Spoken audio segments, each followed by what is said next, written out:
All for play for still. I think so. Do you want to bet against us?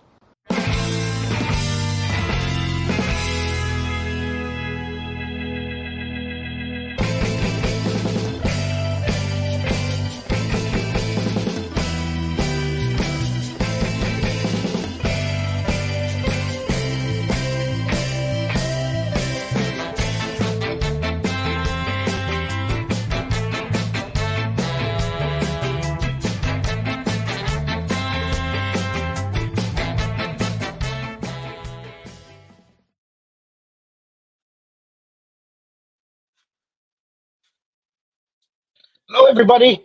Sorry I'm late. Kids wouldn't go to bed, but sure, hey, that's all part of it, isn't it?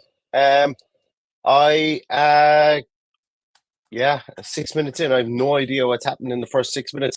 So, welcome to our first watch along, where I have no idea what's happened in the first 6 minutes. So, actually, wait, I found another reaction today that's supposed to go. Yeah, there we go.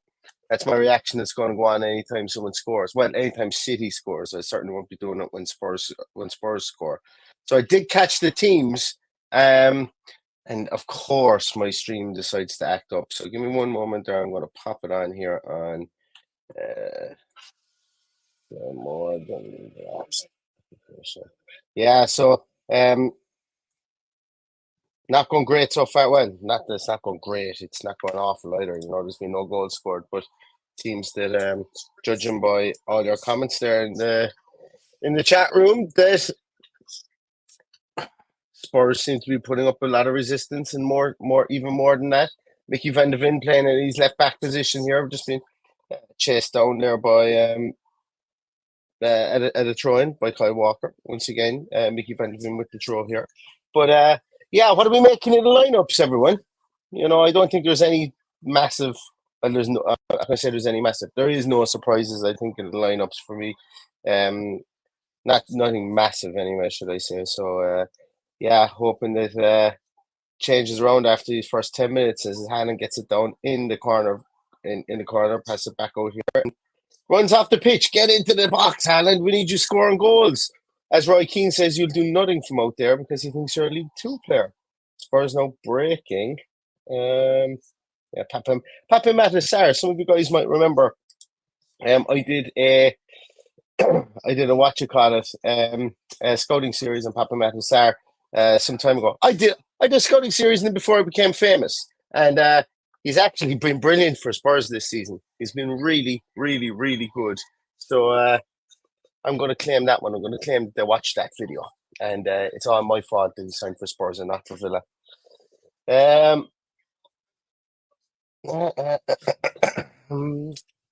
And if I plug my stuff in,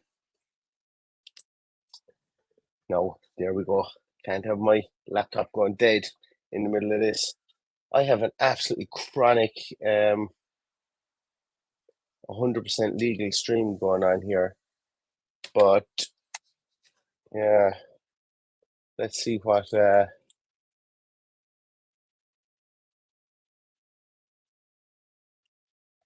this is why we don't do watch-alongs. Can't get the help these days. Sure you can't.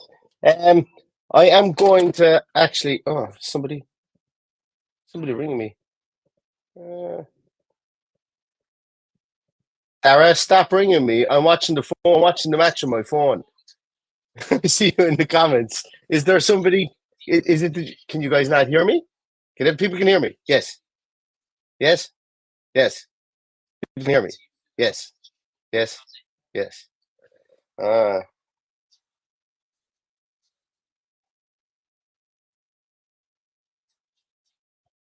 Oh yeah. That's fine. That's fine. I won't be able to watch it. It doesn't look like anyway on my TV. So.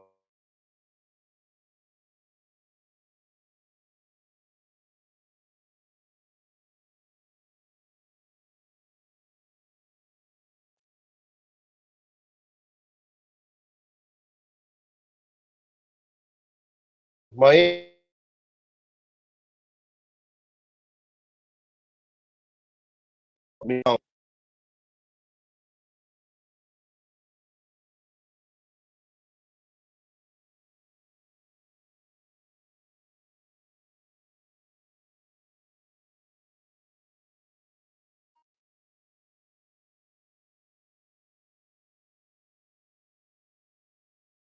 happen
Again, rumors of my demise were sadly exaggerated. I have once again defeated the potato-powered internet issues that I regularly, well, I've been more regularly than not recently been having.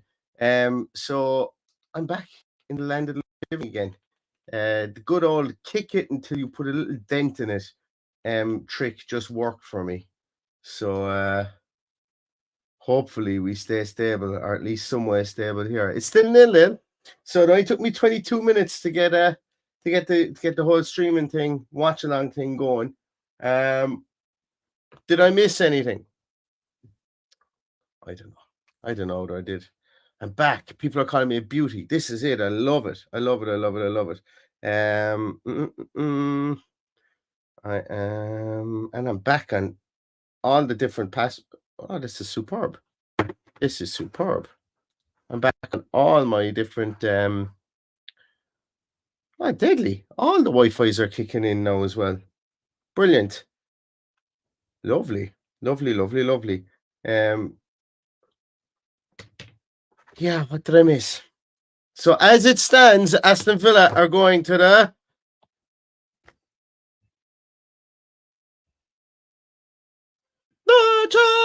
champions. As it stands, and it's still ropey, 0-0.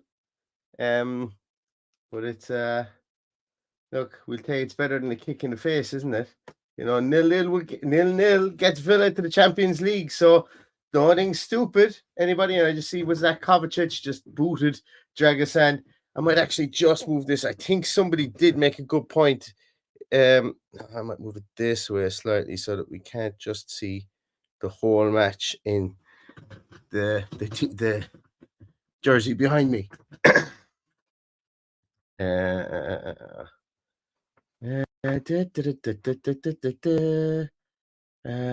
Watkins won player of the season. Brilliant. Right, I'm gonna have to try and concentrate here on this a small bit, but yeah, 24 odd minutes in. I'm probably a couple of minutes behind as well on watching it in the Sky Go app, so I'm probably a bit behind if anybody is watching it on their TV. But Spurs are breaking now. That's fine. Just crossed in there. Guardiola, I think it looked like there. Just flicked it back out. That's fine. That's okay. And get out of City's box. Don't be acting the maggot. That's the job. Well done, Man City. It's going to feel a bit dirty saying well done, Man City here as Phil Foden picks the ball up and he's on defensive third, directing traffic, and the ball gets moved out to the left-hand side here. But look, needs must. Sometimes you got to hold your nose and walk into a room at times, you know. It just things have to be done. As it's looking interesting here. Spurs are really kind of like Spurs aren't sitting back in their press anyway, for sure. They're not afraid of Man City being able to pass the ball around anyway. That's 100% sure. Looks like Basuma is playing a small bit further forward to try and get that forward press up there. Is that Basuma? As they try to get one through there to Haaland.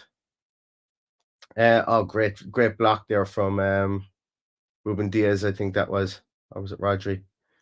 Yeah. It's interesting. There's some amount of bodies in the middle of the field there. Neither team wants either of the teams to pass through them in the middle of midfield and want them to go wide, which, to be honest with you, suits City, I think, an awful lot. Spurs are looking for that diagonal ball over the top or over the top a bit anyway in the last 2 minutes that I've seen. But, you know, it has to be absolutely perfect to get it past Ruben Diaz and to get it past Rodri too. So it's interesting to see them see if they do persevere with that as that Kovacic tried to lay one through there to Haaland, but he was denied. And that's just an absolutely septic ball then from Basuma, I think it was. No, it wasn't. It was Papa Matasar trying to find Son down the side. Yeah, it's very very open. There's when I say open, I mean it's lax, I suppose, from a passing point of view. There's been a couple of misplaced passes in the bit that I've seen here so far, which is interesting. You don't associate that with Man City anyway, but Man City's shape is just always perfect. Like, look at it. It's brilliant. As that ball gets fizzed in there, easily dealt with, out for corner. And as I say, I'm probably a bit behind some of you guys there if you're watching it on real-time TV. I'm going to try and move back a small bit again. I'll try and move back here. And yeah, I think this is what looking a small bit better because this means I won't break my neck. Oh yes, as I was saying before, I was rudely interrupted by the Russians or whoever it was that cut off my internet. I have I meant to do this actually. There's no way I would expect any of you guys to sit through me on my own for a period of time. But so I have I've popped out the stream. We might have some friends jumping into the stream as the stream goes on. You know, some familiar faces, some people that you've seen before. We'll see what the crack is. And it won't be Paddy, because Paddy's banned. As we've always said, Paddy's not allowed to do watch-alongs due to the fact that there's a high potential that he will cause an international incident somewhere along the line. So he has been banned from all live watch-alongs until further notice. By himself. He, in fairness, he banned himself, which is shows great self-awareness on his own part.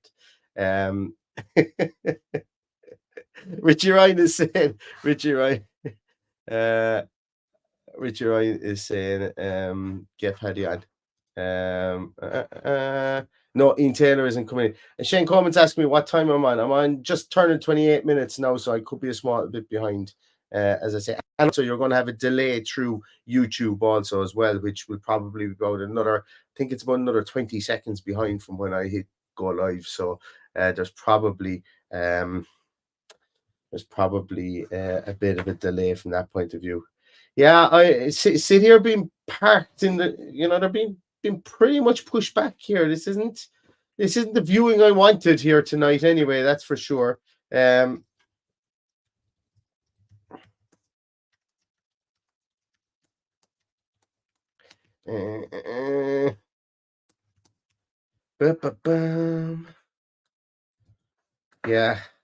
it's this isn't the viewing I wanted. I was hoping that we would see something maybe a bit more dominant from City here, but as we know with City, you just can't.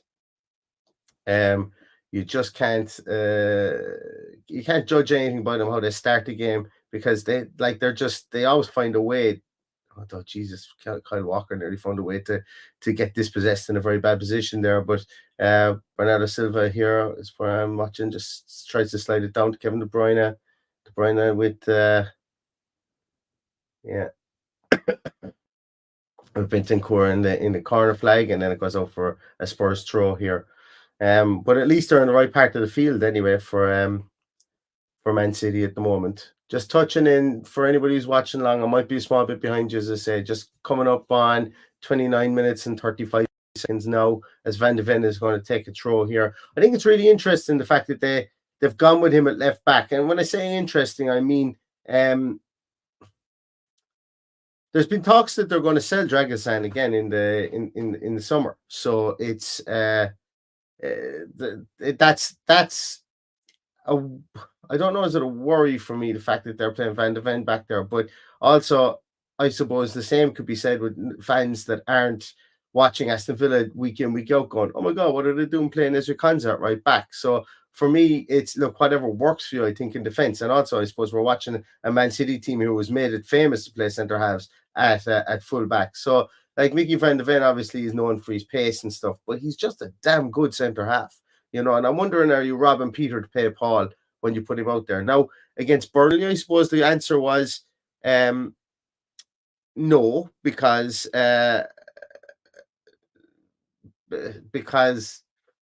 you know, it was a simple case of, you know, you don't really have anybody against Burnley, you didn't really have anyone else to put out there. And also he comes up with the winning goal. So against Burnley, it obviously worked against lesser opposition. So it's really interesting to see what we can do here, or what he can do here, should I say.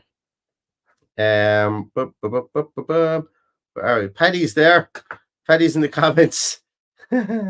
Alex Moreno is asking, Alex, you should be at the awards ceremony. I saw you in your suit today. But Neil, can you catch up? You're a minute behind the live feed. Spurs are attacking. I can't catch up. I am not in control of the Sky app, and the fact that there's probably a delay within YouTube as well. So unfortunately, I can't catch up. I much not as I would love to be able to do it. I just don't have the power man. Don't have the power.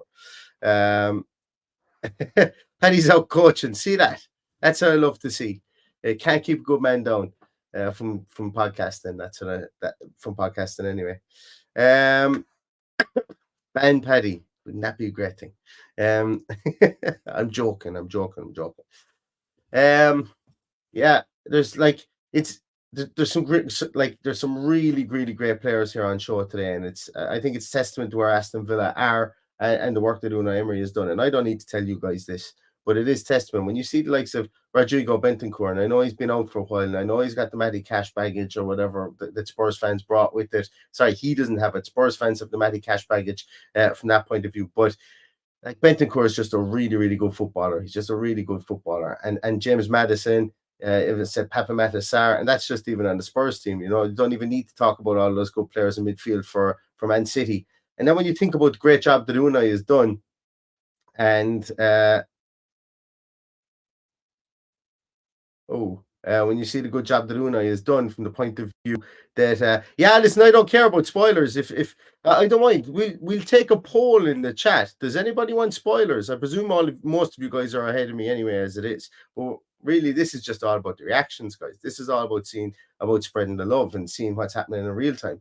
But getting back to what I was saying there about Unai Emery, the great thing about what he's done is you look at all the midfield talent that's on show here. And then you think that Unai Emery did it with essentially 3 midfielders all year. 4, I suppose. 4 midfielders when you include Yuri Tielemans. And that is bonkers. We've been doing it with 3 midfielders since February. Tielemans, McGinn, Douglas Luiz.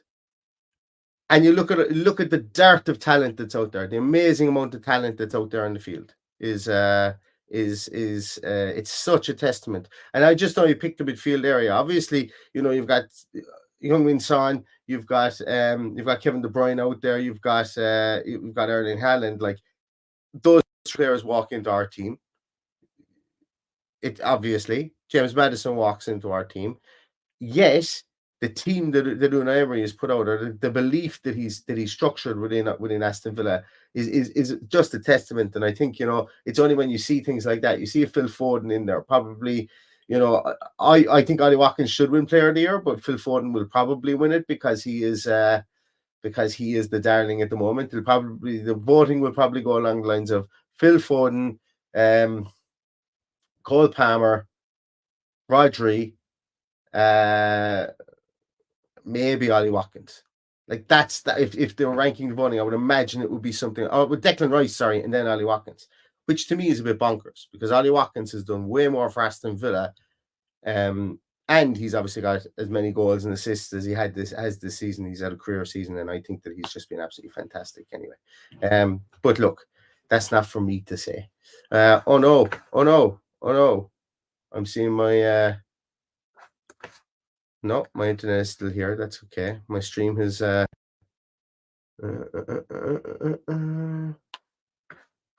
Yeah.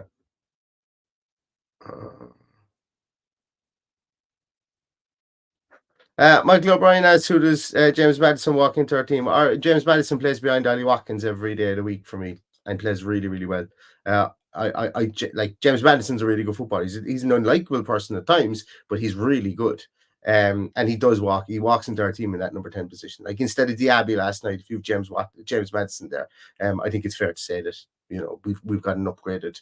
I think it's fair to say he finishes one of the shots, but Diaby played well. Don't get me wrong last night, but I think James Maddison is better than Diaby has shown this season. Lest we forget, before Maddison got injured, he probably would have been somebody that the pundits and stuff like that were looking at for player of the season as well. At the start of the season, he couldn't do any wrong. So I think James Maddison is somebody that would. I think he would walk into our team as it stands anyway, and probably when we have everybody fit. I'd love him at Villa. I'd love him at Villa. Where else are we? I'm looking at your comments here now for a moment, guys. Just scrolling back here. Yeah, I'm about 1:10 behind, I think. Behind the live TV version. So I might see if I can try and switch to something here on my phone. Obviously, it'll be more difficult to see.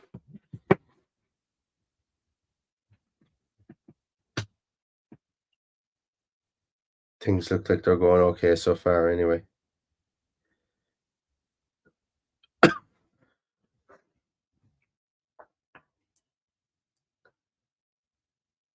I think I found a better stream here. Looking at my phone seems to come through an awful lot better. Oh, the man who can't stop scoring at the moment, Vardial, the back post. Is that Vardial? Yeah, it looked like it was. Where are we with the comments there? You're right. You're absolutely right there, Richie Ryan. Diaby's movement to play for the third goal last night was very, very good. Yeah. The way he got into that position and like fair play, he got on some amount of ball. I think criticism that Villa fans have had of him is that he's maybe waited for the game to come to him, and I think he took the game. He took the game by the scruff of the neck last night. He got on a ton of ball. All right, yeah, absolutely can't fault him for that. As I say, I think he played well. Just would have loved to have seen him stick in the back of the net for his own confidence and so on. And some of the misses that he had, albeit the one at the very end, that Alisson makes a great save from that one. So it's yeah, fan of Diaby, big fan of Diaby for sure. Where else are we there?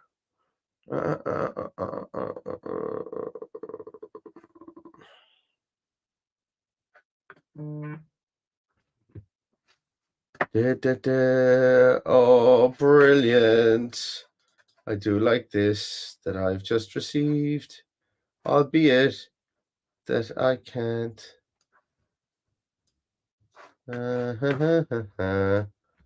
I have the greatest watchers of my podcast in the world. After receiving something very interesting there now. I'll just mute here and have a little cough. Give me 2 seconds.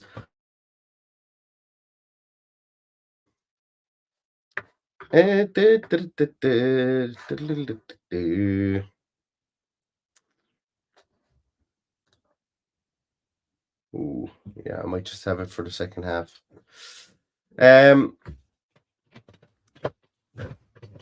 Yeah. Just take it over 40 minutes.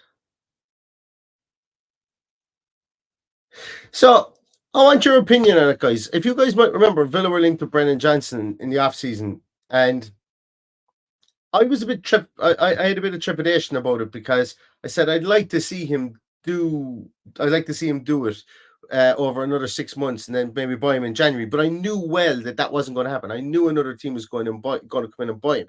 So what was going on in my mind was I comfortable spending 40 million or whatever he went to Spurs for Brennan Johnson?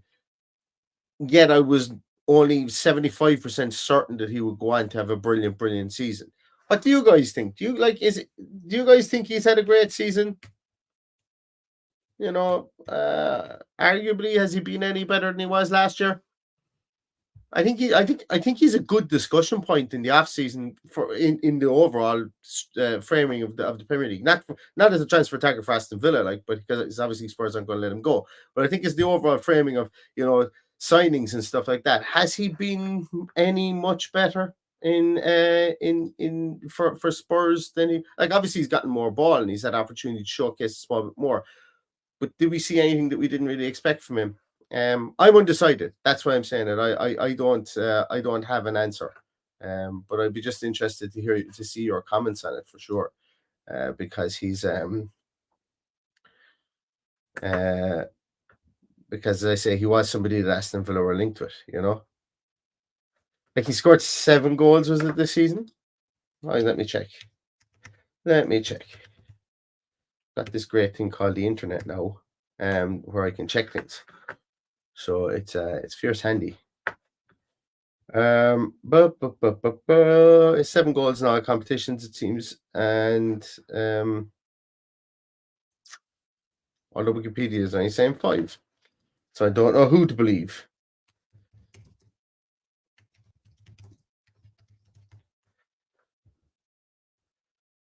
Yeah, there hasn't been a whole lot. I just listened to Gary Neville there a moment ago. He was saying that talking about there hasn't been a whole lot of quality delivery. I haven't seen a whole lot of it in the 20-odd minutes that I've been watching here, so I can agree with that. Yeah, he's only got 5 goals, Brennan Johnson, 5 goals in this season. But like, I'd just be interested. He's 9 assists, which is quite a decent number, you know. Spurs are look to be on the break, but snuffed out by Man City. Oh, this is a lovely little run. It's like a run from Pro Evolution Soccer, the way that Gvardiol made that out of defense there. That was pretty interesting. Oh, deflecting. No, into Vicario's hands. Yeah.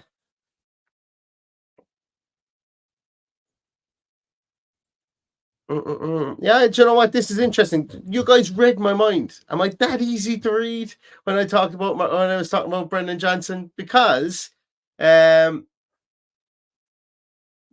what I was thinking as well. So it's not that it's not that I don't think he was worth. I'm looking at what Morgan Rogers did in a hell of a lot less games and a hell of a lot less playing time, and I was really interested. Now they're 2 completely different players. Don't get me wrong. Like Brennan Johnson is all about pace, whereas Morgan Rogers is a powerful runner more so. He's more of a ball carrier first, and I think he's a bit more of a maverick. But Brennan Johnson has been good. It's funny when you kind of have a kind of a feeling about a player, and not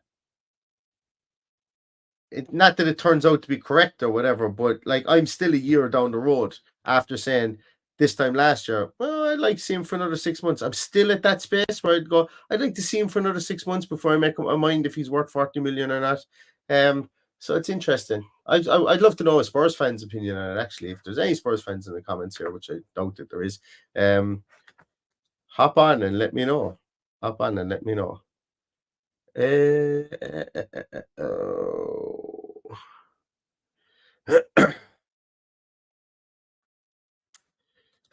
Danny asks, how do we fix our defense next season?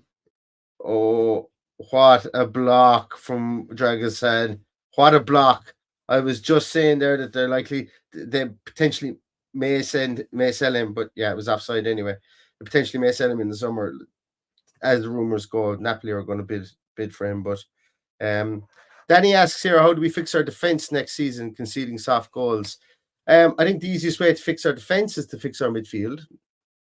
But also we will need reinforcements. I think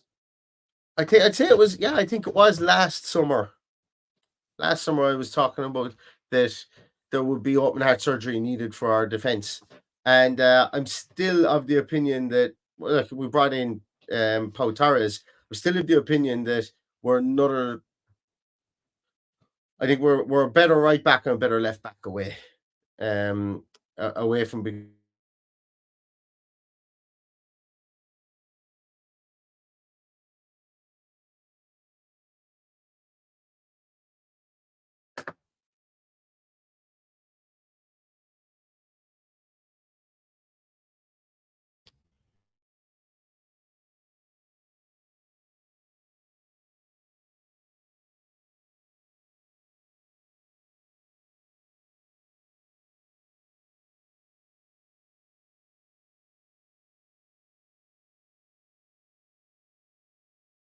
Never have.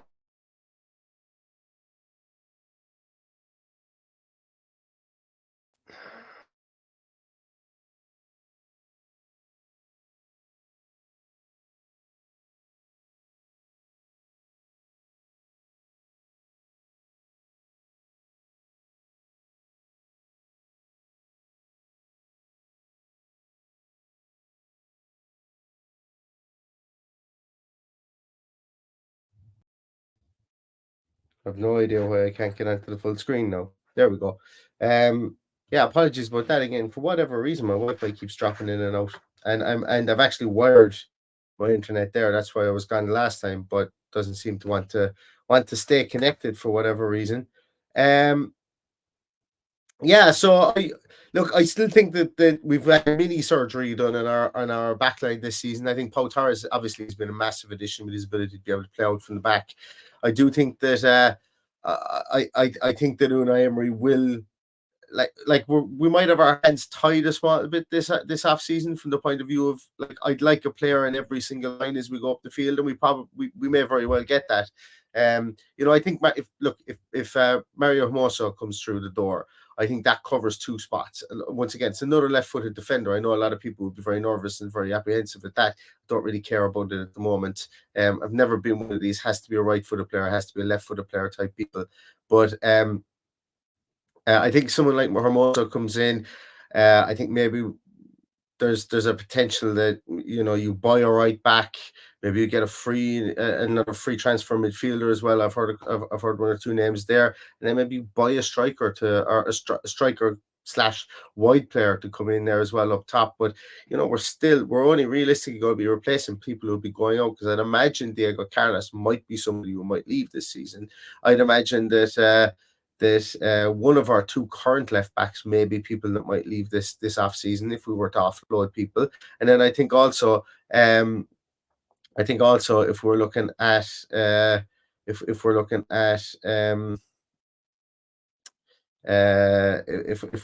Zaniolo leaving, which it looks like he will be, he's going to need to be replaced in some way, shape, or form as well. So it's an interesting, it's an interesting one. So I think definitely another best way. The easiest way that we can fix our defense at the moment is to get another defensive midfielder in, so that we can solidify in midfield.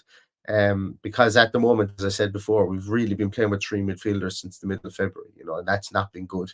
It's not been good for anybody's heart, and it's not been good for, I suppose, stability within. Like, obviously, we've been playing 3 midfielders, but when we were down to 2, we were down to just Douglas Luiz, and we were down to when we were down to Douglas Luiz, when we were down to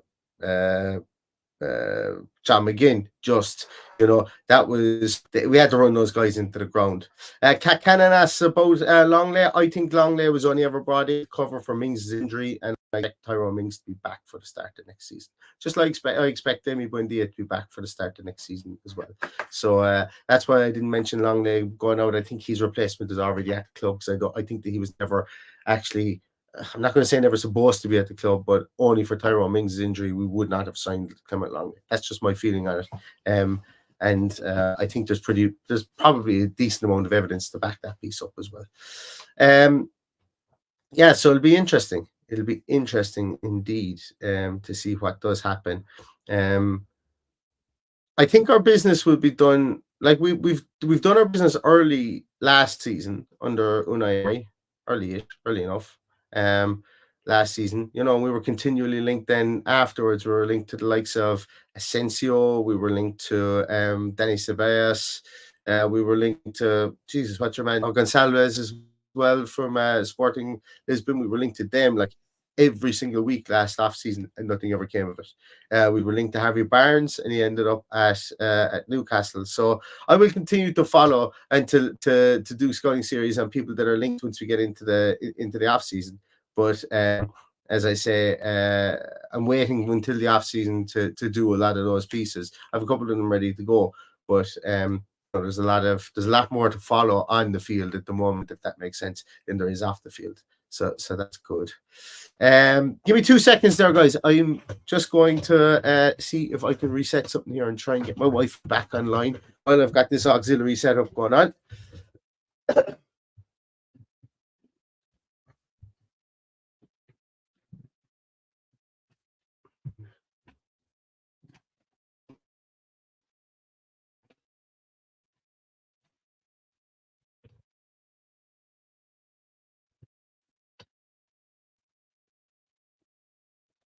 I think I found the culprit.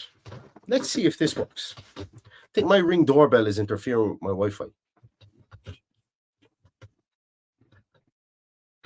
We're about to find out live in the stream, aren't we? Which is always good, I suppose. Any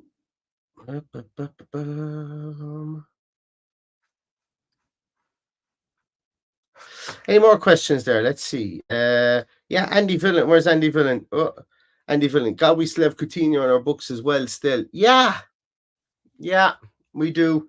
I thought it would be a done deal that he would have been sold, but he's been injured quite a lot since he's moved to Qatar. Let me just bring him up. I haven't looked him up in a while, actually. That's why I'm just going to bring him up here and just take a look and see what the crack is with him, because he still is on our books at $250,000 a week or whatever he is. So let's see.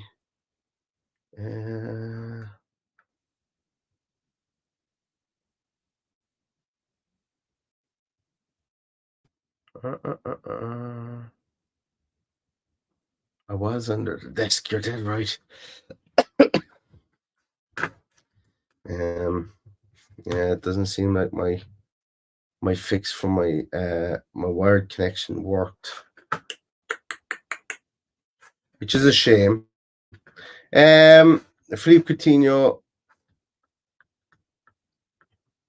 Yeah, looks like he's he's played 22 games, scored eight goals for Al Duhail in Qatar.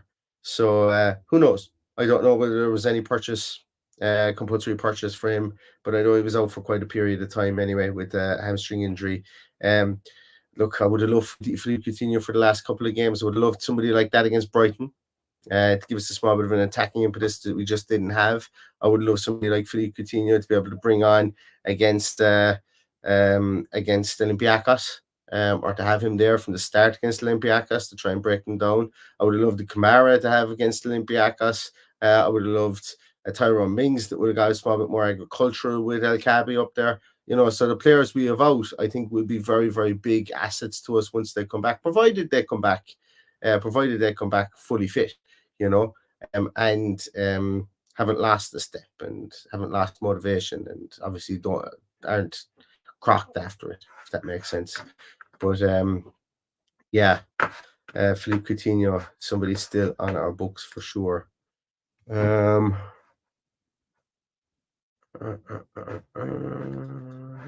Yeah. Sorry, I'm kind of double jobbing at the moment. Because I am trying to fix my Wi-Fi on the fly here. I'm tethering off my iPhone, but I have extremely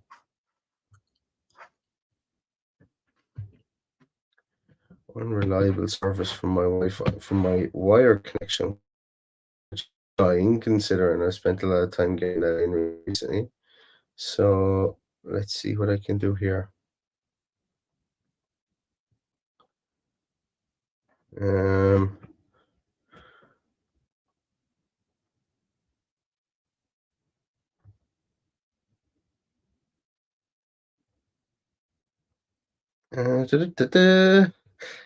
Right, any more?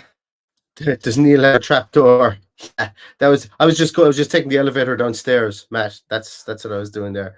I was just taking the trapdoor downstairs. But any more questions there, guys, while we're waiting around here?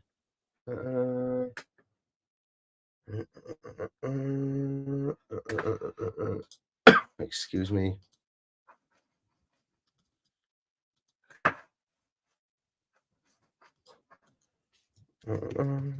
Let's see, player.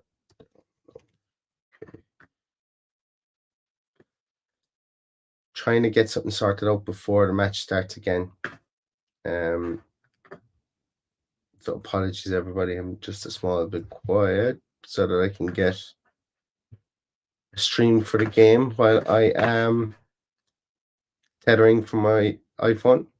Okay, looks like we might be in business.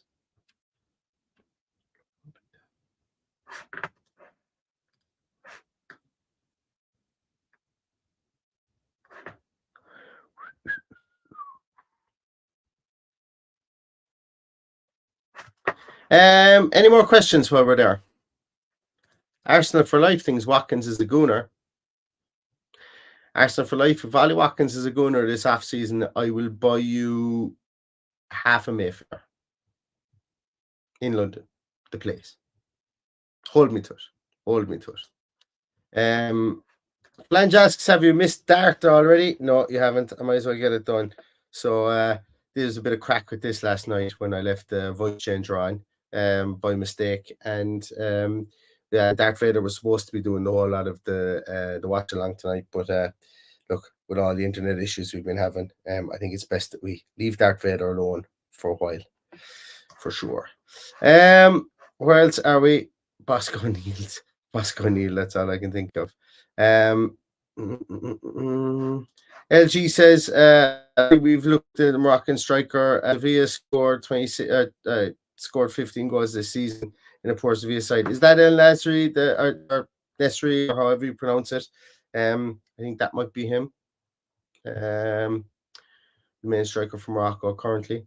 I wouldn't say no to it. A different type of striker than what we have. And sometimes when we need to go long, you know, Ollie Watkins is fantastic, but Ollie Watkins could do with a foil that might be able to knock things down for him up there as well. You know, if we need to go 2 up top sometimes, I would like to have maybe a bit more of a brutish striker. I thought John Duran could be that, but John Duran just offers, like, Unai Emery had the most perfect description of John Duran today when he said his potential is impossible to determine at the moment.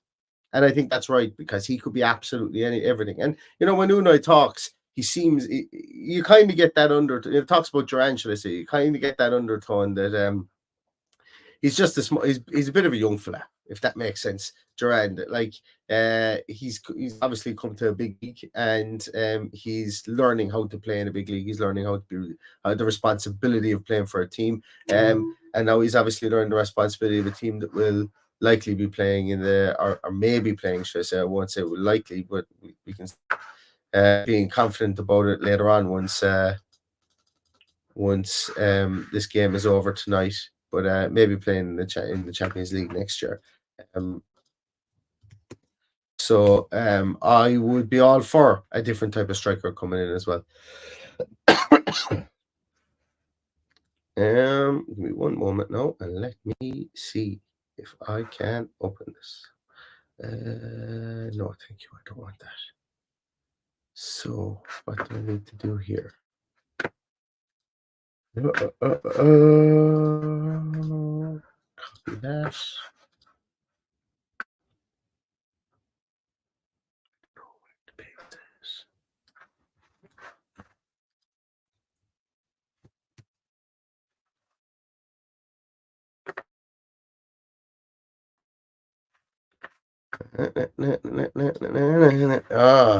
Aha.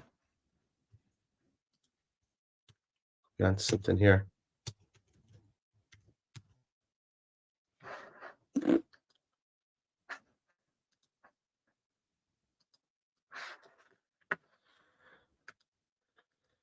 Sorry, everyone. I'm a bit quiet because I am trying to sort out my whole system on the fly here.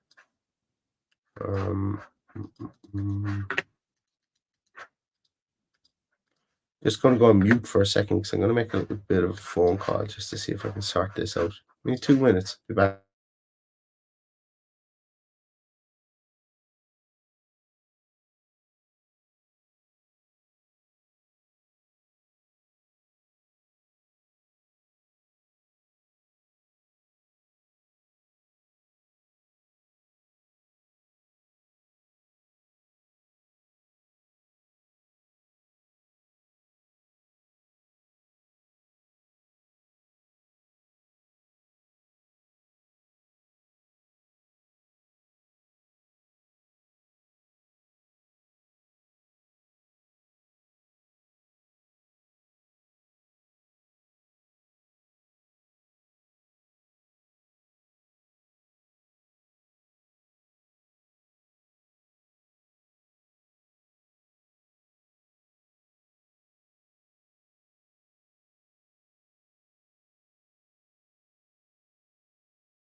This has not been the greatest watch along of all time. Michael O'Brien asked Neil, have you noticed how many more Villa fans you randomly see on our side of the area see this last year? I think it's quadrupled, all coming out of the woodwork. 100%. This might sound cocky, and I'm okay with sounding cocky about this because I was walking down Shop Street in Galway the other day, and it was actually on Saturday evening. And just walking down, minding my own business, and outside one of the pub, a fellow was over, up the Villa at me, and I turned around, and now I don't know whether it makes me cocky that I knew he was talking about me when I was walking down the street, and it made me feel very uneasy for about 30 seconds afterwards. I went, oh my God, I look like an awful cocky prick turning around to somebody who was roaring up the Villa. It could have been any other Villa fan on the street, but yeah, little things like that, you do tend to walk into places and people will say, oh geez, I'm a Villa fan as well, so yeah, I would definitely say that there is more Villa fans coming out of the woodwork, which is absolutely fantastic to see. Don't get me wrong, more Villa fans, that's what I say, more Villa fans for sure. I'm just going to give my my wired internet another little bit of a wriggle down here, so just in case you're wondering, I'm going down through the trapdoor again.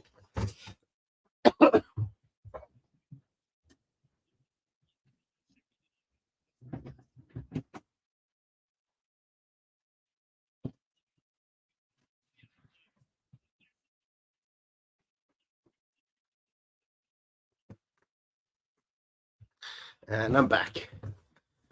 Yeah, I just want a bit of stability with regards to the internet for a moment. So I think we're doing pretty okay where we are.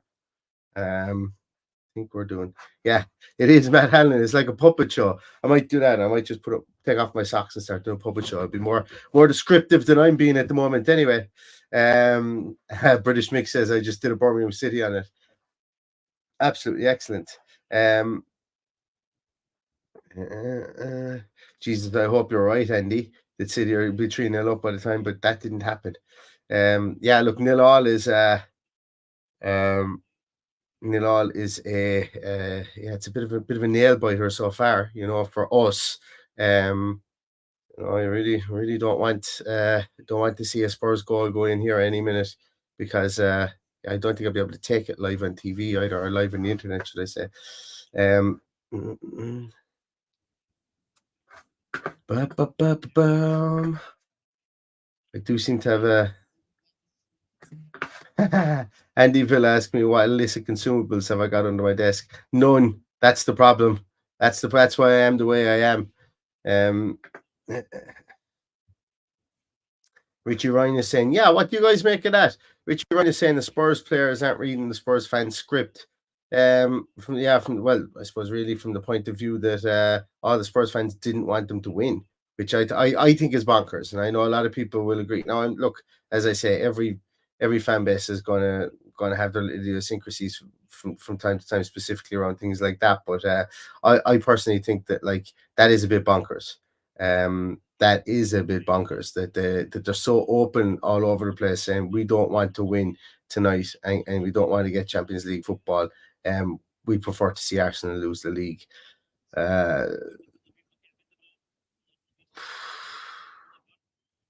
For me, if I was a Spurs fan, and it's hard to say because obviously I'm not, I wonder with the fact that Arsenal have won Premier League previously. I don't know. I don't know. Would that allow me to not give a shite that they would win the league again? Because I've heard a couple of fans say, "Oh no, we couldn't have them have holding over us that they will." Oh yeah! Whoa! Oh no! Where am I going to? The one time I had one job.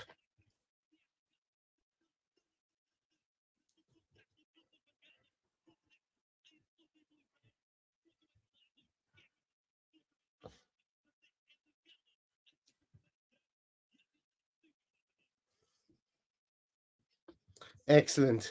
I don't know if you guys could hear that, but that was the Champions League music.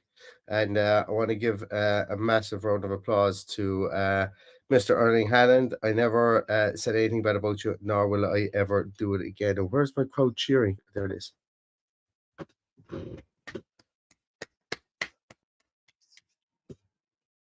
An absolutely typical Man City goal as well.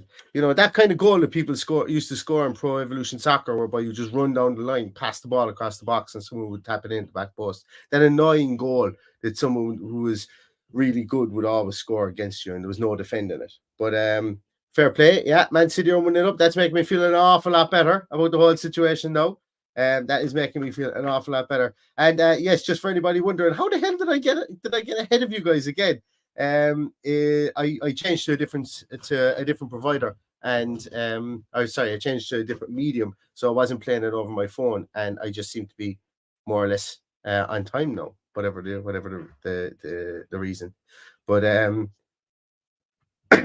excellent, 1-0 up. As you can see, a bit of a muted celebration. I know I play the Champions League music, but a bit of a muted celebration for me because just a small little bit nervous. Now, granted this, I don't think Spurs are going to score 2 and win 2-1, but you never know what can happen. I didn't think Villa were going to come back and draw 3-3 last night either. So there is that as well.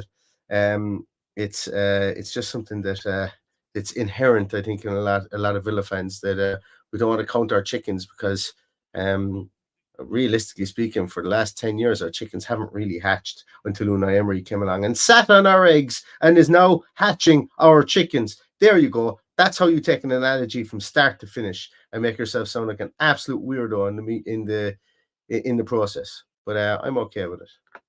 I'm okay with it.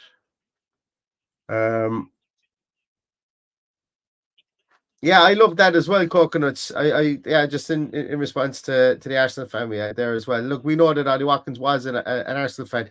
There probably still is a draw to the club from him being an Arsenal fan when he was younger. But you know, he's going to be Aston Villa's record goal scorer in the Premier League. And I think when you do break those records and when you start to have achievements for realistically the first time in his life, and I know he hasn't won trophies or anything like that, but achievements being the fact that he got England caps under his time at Villa, and obviously he's gone on to have some amazing goal scoring seasons at Villa, and if things stay the way they are, he's going to play Champions League football in an Aston Villa shirt next season. Your love for a club can kind of dissipate, I think, and you can fall in love with another club because of what you've done at that club and how you shaped that club. Like, I think myself, it would be very difficult for me, like, obviously being a Villa fan, but if I was anyway fit, and I would obviously would have been a professional footballer because it seems to be that easy. Everybody has that story. But if I was a professional footballer, and I think if I went on to be the reason that another club, like outside of Aston Villa, was successful, I think I'd feel it very, very difficult not to have a massive a massive draw or a massive almost umbilical cord connecting me to that club for the rest of my life. So I know I'm probably talking very obvious stuff here, but I always find that when footballers have teams, like we've been really lucky to have footballers that are Villa fans play for us, like Jack Grealish, Ian Taylor, Gary Thompson. They're just three to just bounce off the top of my head for a moment. There's many, many more. We've just been lucky to have successful players that were Villa fans play for the club, and I think that's great. And hopefully we'll have many, many, many more, like JJ Ramsey playing for us at the moment, and hopefully we'll have many, many more in the years to come. Oh, did you guys not hear? Do you guys not hear anything? So if I was to play this.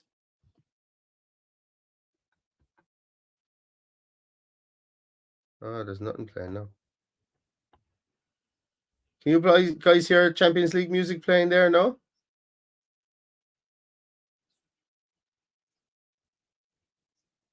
No? I'm going to do some guinea pigging, some more. Oh, no, you guys don't hear it. That's a shame. That is a very big shame.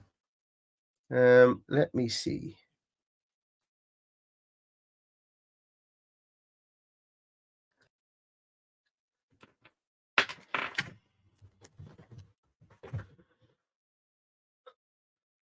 Turn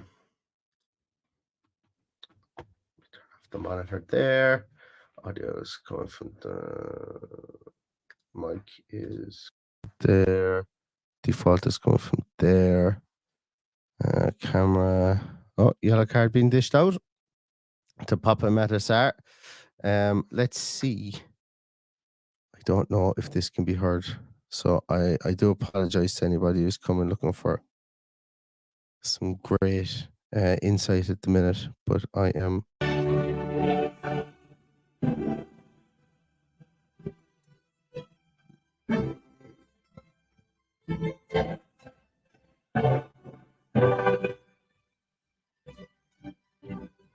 Can you guys hear it now? Brilliant. Excellent. So you guys can hear that. Okay. I've just finally figured out all the routing that needs to be done. And unfortunately, I'm going to need to wear these cans and look a bit like Chris Kamara for a time being. Actually, I don't, because I don't have Paddy. That's fantastic. Don't need to wear the cans. Just heard something there. Just sounds like I'm turning on the wireless. Choppy? Oh, interesting. I'll have to try and figure it out. Yeah, my audio quality will sound better now because I was turning off my microphone because I was thinking that the connection to my roadcaster here was actually causing an issue with my Wi-Fi, but I've just turned back on my microphone now again. A bit stittled. Okay, let's try it. Was it really loud though? Could you guys hear any? Was there any noise to it at all? Like, was it loud?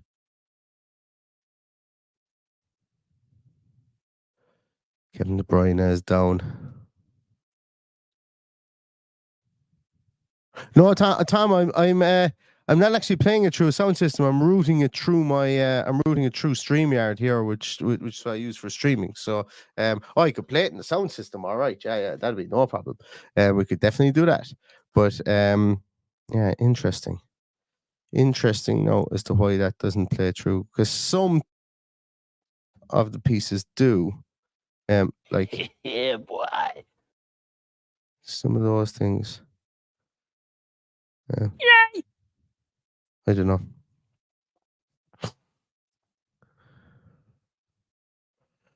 We'll struggle on regardless anyway. This has been a huge struggle anyway, this podcast. So this has been a massive struggle. Oh, wow. Actually, Jesus Christ. I'm so sorry. I completely forgot about all these things at the start. I just literally saw them pop up now. Bog, thank you so much. 1874. I love it. I see what you did there. Up the city, always loved them. And all nation state owned money laundering shell companies. No hypocrisy here. Absolutely. I've always been a big fan of massive amounts of oil consumption. And, I've never really liked human rights either myself, So it's, yeah, absolutely no hypocrisy here. Obvious satire there in what I just said. Obvious satire. Just in case anyone is wondering, in case I've completely and utterly turned heel. Thank you very much, Dave, for the gifted podcast memberships. Really, really appreciate that. And also, thank you so much, Paul, for the gifted podcast memberships. And Dara, thank you a million as well for the contribution to the Wi-Fi fund. I really appreciate that. They just literally all four of those just popped up, and I can see they happened ages ago. So thank you so much for those. And for everybody who's watching, and for everybody who's subscribed to the podcast, just by clicking on subscribe on YouTube, it is free to subscribe. Thank you so much for that. As I always say, it makes a massive difference to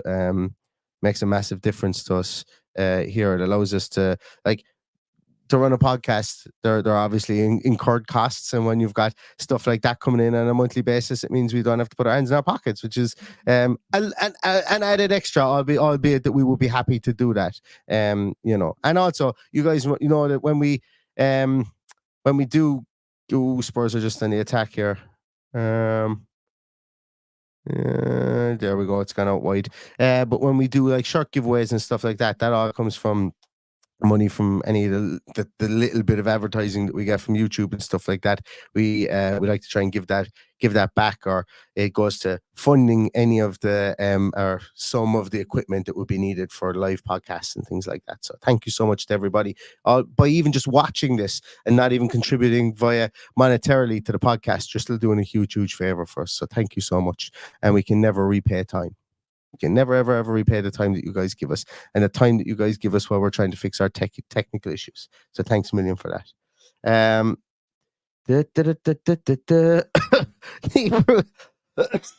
Lee Bruce, I was gonna come back and say I don't even have a wife. I'm not even married yet, so I don't know what this is all about. I'm joking, man. I'm joking. Yeah. Oh, I missed that now. Trying to make a joke. Ederson got poleaxed in the middle of the goals. Let's see what happened there. Gonna open a window as well because it's really warm. There we go. Boop, boop, boop, boop, boop. Was that Romero? Romero is just the worst. Coward. He's a coward, like. Cuti Romero is a coward.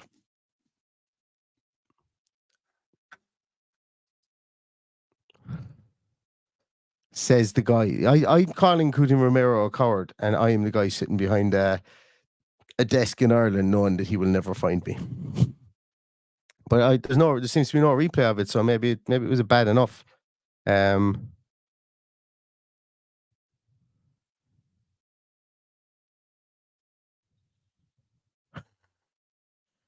Yeah, I've not seen a replay of it yet. Is it gone to VAR? I presume it is. Oh, you got a yellow card, but I presume maybe VAR are looking at it the way the referee was talking there. Let me see if I can.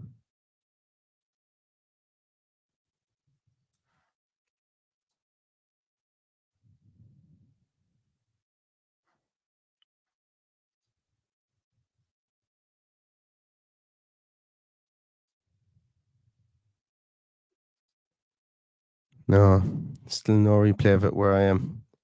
Hip to mouth.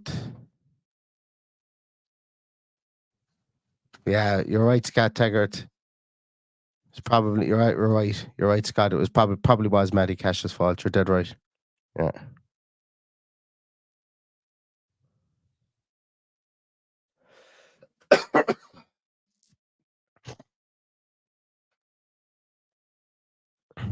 Still no replay. It must have been pretty bad.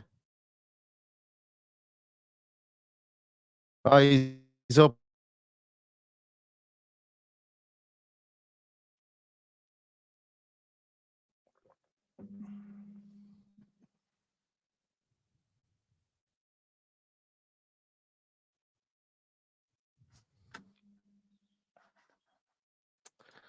That's good.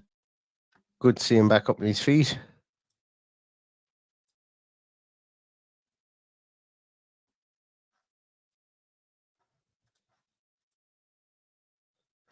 Now we might be onto something. Yellow card to somebody on the bench.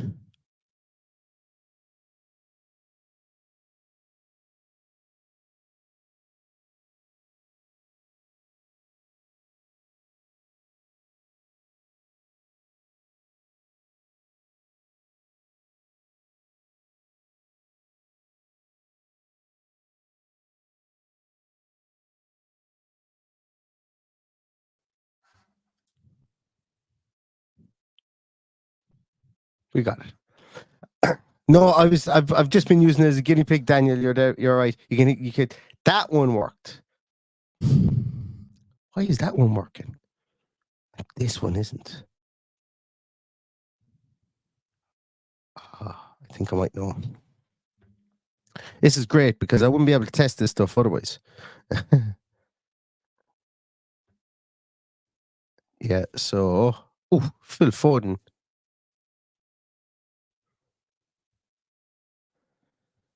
Maybe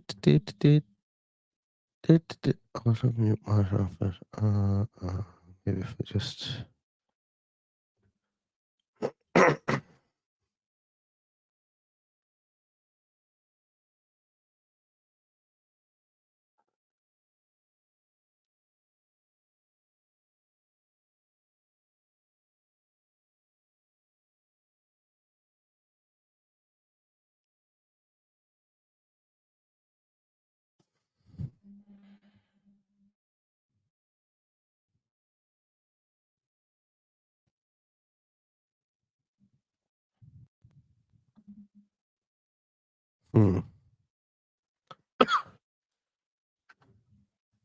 Yeah, looks like Ortega is coming on.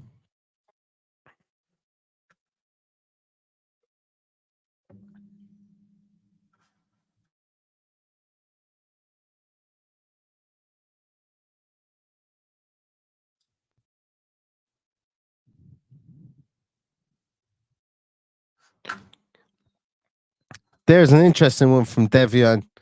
Devion wants a draw. He doesn't want City winning the league again. I just don't want Spurs to score now. If they score the last kick of the game, I'm fine. But I don't want them to score anytime soon, please. I want City to score another 2 and then make it a 2-2 draw. Kind of like what we did last night, except obviously ours was 3-3.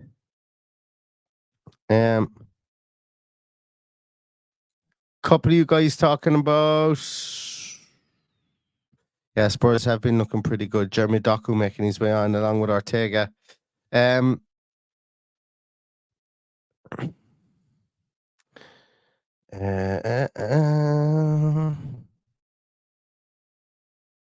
are we? I'm just looking here to see. A couple of you guys are talking about Jack Grealish. About Jack Grealish coming back to Aston Villa. Yeah, I think it's massive paper conjecture at the moment. One of those things that will probably rattle on through the summer. There will be talks. There will be talks probably through the whole lot of the Euros as well. You know, he has a good Euros. Everyone, his mother will be linked with him. So it's, you know, it's one of those ones that I don't expect him back in a Villa shirt this off season. I just don't. But would I take him back? Absolutely, I'd take him back. I know people will say no, and I know Paddy has been here saying he's dead to him previously, but he's just a good footballer. You know, give me as many good footballers as we can possibly have. Give me as many good footballers as we can possibly have. That's my mentality with regards to it. Specifically, if we're going to be playing at the top table of European football. And to be honest, I'm just looking at Ederson come off there now, and he's doing that whole, I didn't want to come off, I was absolutely fine, and then kicking bottles. To me, that's actually a sign that somebody probably is heavily concussed. Because Ederson doesn't seem like a guy that would do that. Now, I suppose there is an awful lot riding on this game as well. You know, they have to win, and he wants to be obviously part of it as well. But yeah, interesting. You see that reaction an awful lot from players, specifically. You know, you look at if any of you watch the NFL, you look at players that get concussed in the NFL, and sometimes they walk off the field, they look fine, and they start maybe kicking water bottles and, you know, being overly aggressive, you know, on the sidelines and stuff like that. As, oh, there's a lovely ball worked in there to Phil Foden. No, tackled by a Spurs player there, as Spurs are trying to run it back across their box and just lump it clear then down to Bradley Johnson, the man we spoke about there previously. And Bradley Johnson handled the ball a moment ago. What's going on there? And Kovacic gets a yellow card for it? Interesting. That was not a yellow card in my book, but yeah, interesting. But anyway, back to what I was saying there. Give me as many good footballers as you possibly can, you know, within our team, specifically when we're going to be playing at Europeans top, potentially playing at Europe's top table next season. There is a lot of time left in this game. There's 20 minutes, but yeah. Who accidentally deleted a comment? Did I delete a comment? I didn't. If I didn't mean to. I didn't even click on any comment in the last few moments. Dave Bond says he'd take Gabby back before he takes Jack back. And Spurs on the attack here. Ooh, Kulusevski. Great save, Ortega. Jesus. Ooh, those legs were wide. He managed to just close them in time. Kulusevski goes down there. He gets a penalty all day long. Oh, do your balls hang low? Do they wobble to and fro? Because if these don't, that's gone in the back of the net. Yikes. What a great save. Man City back in the attack again.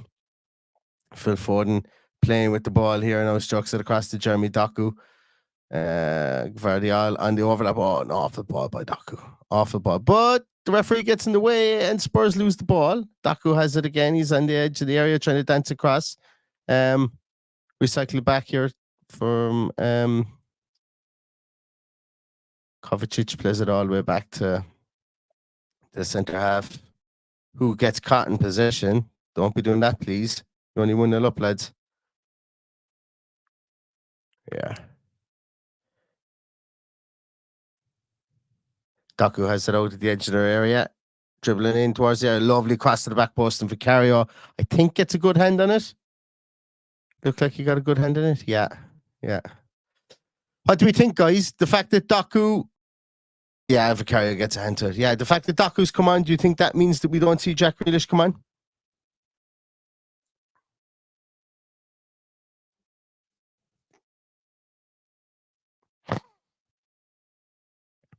Yeah, there is a bit of that. I really enjoyed Max Stokes and Villa and Tour singing that. Yeah, and look, his dancing was fine as well. You know, I'm not as down on his dancing as some people were in the comments of Max's video. I love Max's stuff. Like, I think it's always good to point that out. Like, we had Max at one of our live podcasts in Dublin, and he was just top notch. He had some really great stories. But I love his stuff. You know, being a Villa fan that can't go to games, it's great to get that kind of to look back at, and specifically a game like that afterwards, and see how nuts it went in the hole. So if you are watching, Max, thanks a million. Keep it going forever and ever. You can't stop now. Can't ever stop. Is what I should have said. Just not allowed, buddy. Not allowed.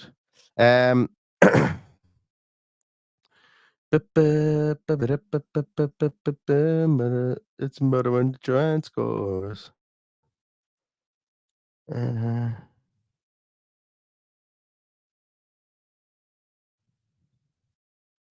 Yeah.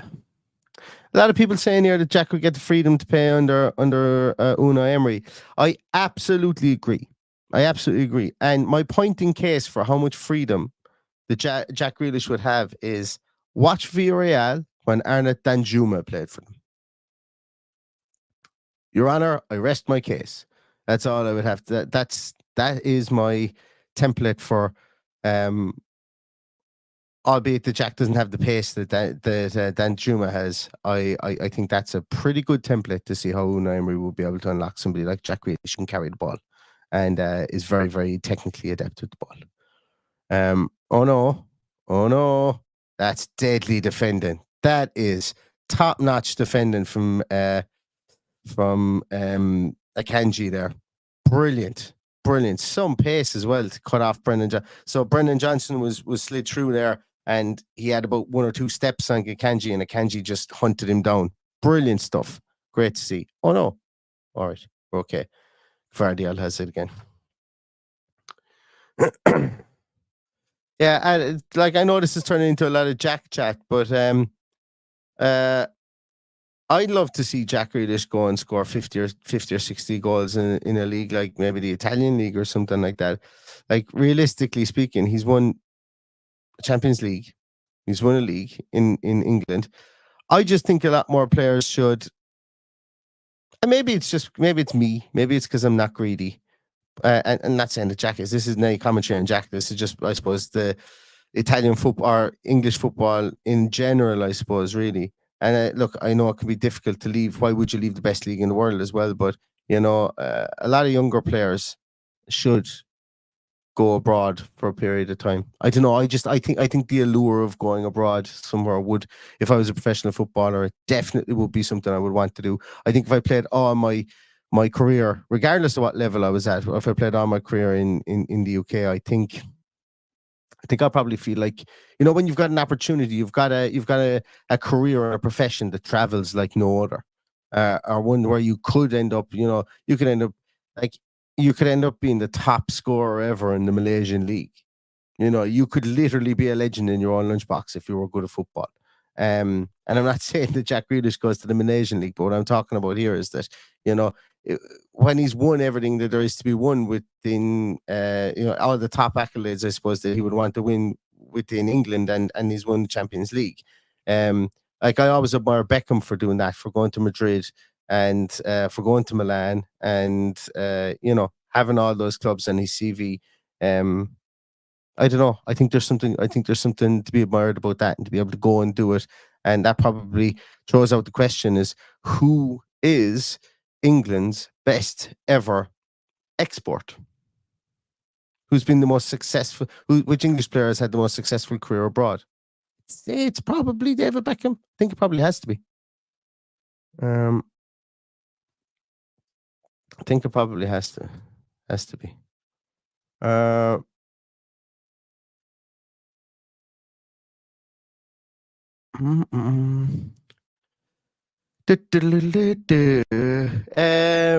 your head change, man. Thank you so much for that. You're asking, what's the white framed inscription on your wall underneath the Trinity Road sign? That is a 5-year service in my job. It's a plaque I got for 5 years service in my job. And then there's a thing here. This thing is for 10 years service in my job. Very uneventful stuff. Yeah. And here's me talking about wanting to go and travel the world with my career. And here's me sitting in a cabin for the last 10 years doing the same job. So a bit hypocritical in what I was talking about there. Bit hypocritical. Oh, great call as well, Jason. David Platt. Yeah, David Platt. How long did he play? He went out to Barry, went out to Sampdoria. Yeah, I think in the early days he probably did break the mold. You know, he had the likes of himself and Daniel Dichio and Mark Hateley went abroad back at that time. Martin Keown went abroad at that time as well. So yeah, there was players in the Italian league was flying it.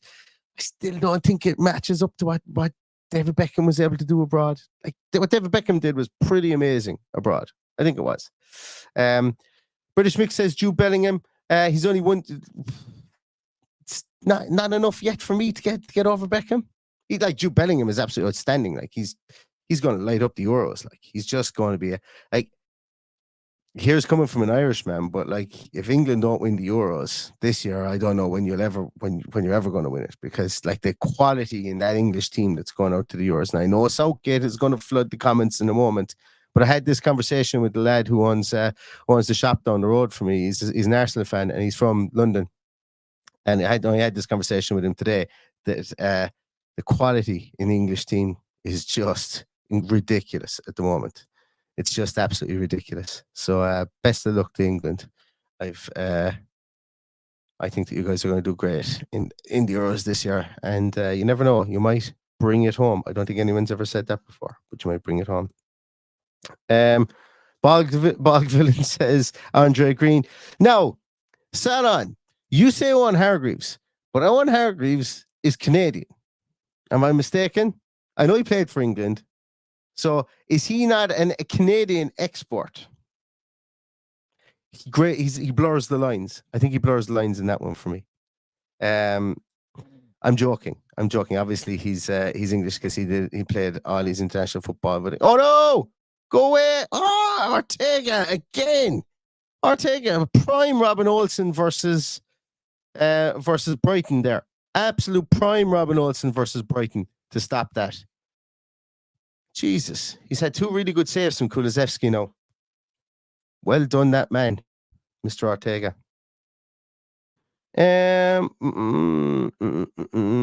Jerry Hitchens, another great call. Glenn Hoddle, Glenn Hoddle, Chris Waddle, all went abroad as well. Gareth Bale, another good call. I suppose I was kind of only thinking English, but Gareth Bale is a good call. You know, obviously being from the Valleys, well, being from Wales anyway, I don't know where he's from. Kevin Keegan is a super call, Jason O'Brien. He won. Did he win the Ballon d'Or with Hamburg? I'm going to have to Google that now, aren't I? Kevin Keegan. Oh, of course, my internet goes down just as I'm trying to Google it. Yeah. Excuse me.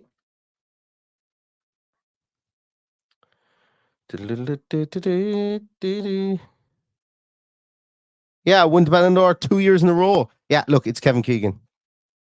Hey, there you go. Kevin Keegan is the answer. I take back the Beckham stuff. Kevin Keegan is the answer. Game over.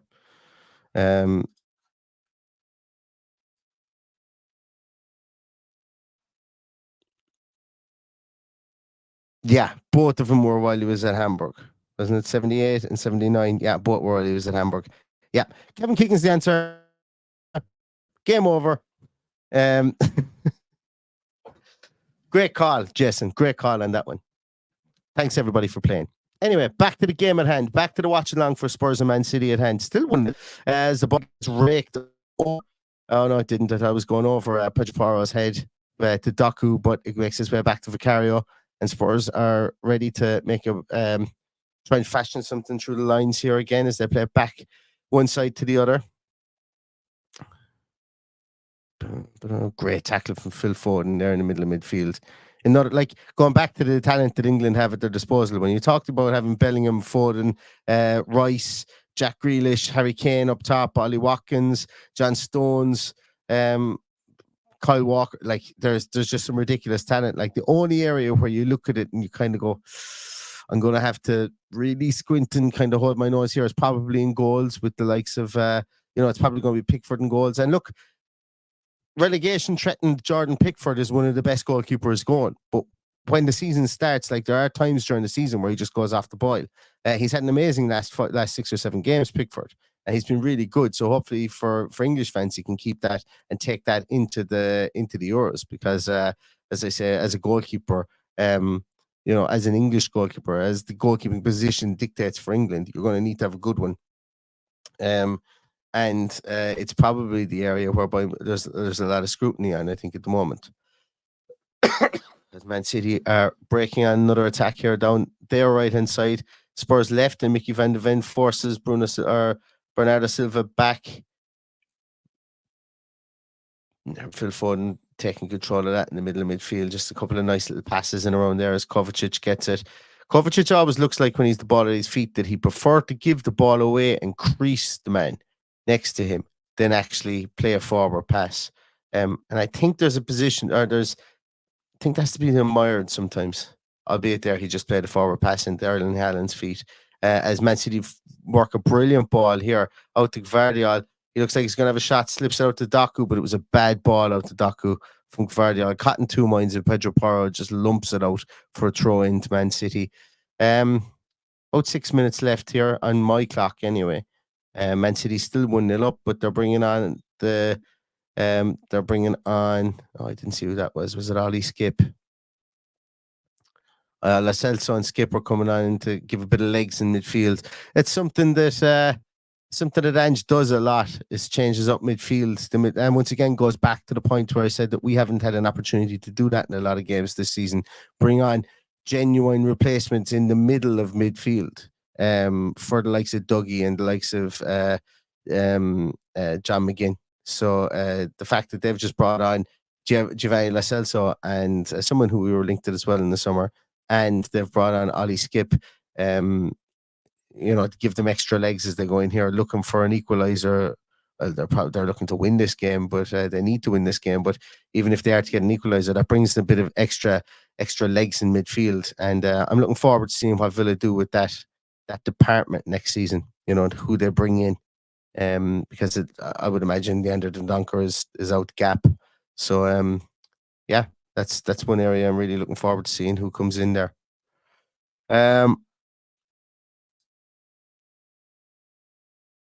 Did someone ask me there a moment ago, did I have a day job? I definitely have a day job. Where was it? Just wanted to make sure I know.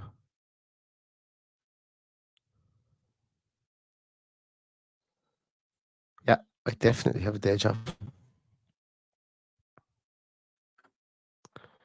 People asking about Gareth Bale or Steve McManaman. Yeah, Gareth Bale is Welsh, as I say. But yes, I suppose if you're talking about players from the UK, yes, he's had an absolutely fantastic career. But neither of the two of them won the Ballon d'Or when they were playing abroad for a team like Hamburg. And arguably, Steve McManaman and Gareth Bale were surrounded by the best talent in the world at the time that they played with those two clubs. Gareth Bale, lest we forget, Gareth Bale played with Cristiano Ronaldo. Kevin Keegan played in that Hamburg side with Kevin Keegan. So interesting. It's not an argument. It's a discussion I would like to have. I suppose I think we could definitely have. I think it's definitely a discussion because I don't think it's worth arguing over, if that makes sense. But it's a definite discussion that we could have. I'm just looking at it here, trying to find out what that Hamburg team was. There's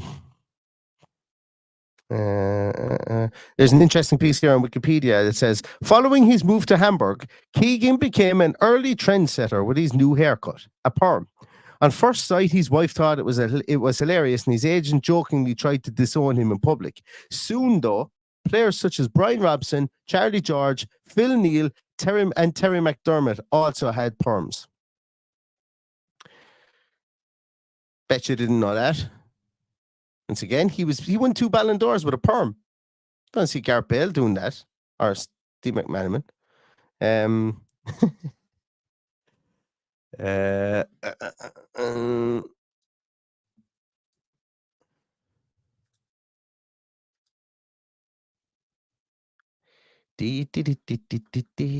Anyway, back to the game here. 2.5 minutes of normal time to go as Spurs just get a free. That was a nasty one from Phil Foden from behind. Phil Foden actually agrees with the referee. He goes, yeah, that was definitely a yellow card for me. But bad tackle on James Maddison there. Well, not a bad tackle, just one that was from behind. Gets nowhere near the ball, and a definite yellow card. About 2 minutes 10 left in normal time here. City still 1-0 up. And we must say, Mr. Stefan Ortega in goals has been absolutely brilliant since he came on. 2 brilliant saves that really, really, really kept us in it. So fair play to that man. For those wondering as well, Kevin Keegan in 1979-1980 played with ex-Schalke manager Felix Magath in that Hamburg team. I know you all were absolutely waiting with bating breath to know what the story was there, but I can now confirm that for you, that he did play with Felix Magath. See who played in 78. Is there anybody else?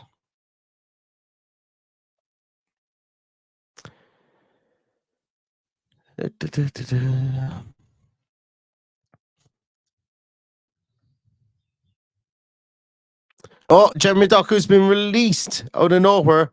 Oh, great cut back in, and that's a penalty. That's a penalty to Man City in the 89th minute, everybody. Penalty to Man City with the opportunity to make it 2-0. That was a great run from Jeremy Doku. Great run from Jeremy Doku. Absolutely fantabulous run from Jeremy Doku.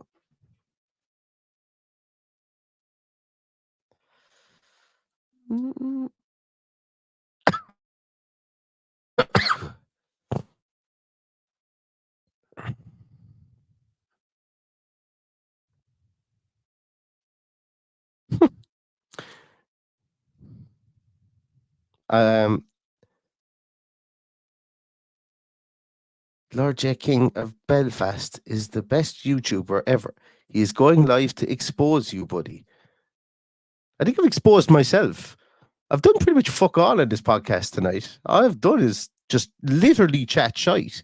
So, Lord J. King of Belfast, I salute you and your beautiful hamburger that's in the avatar. You look really tasty, my friend. You look really tasty. And no animosity towards you, brother, but expose me you shall. Expose me you shall.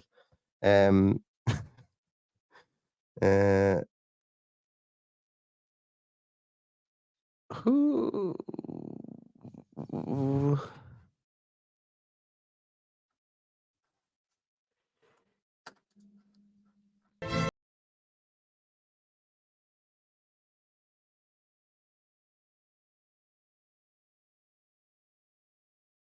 Lot of spittle. Passports at the ready, people.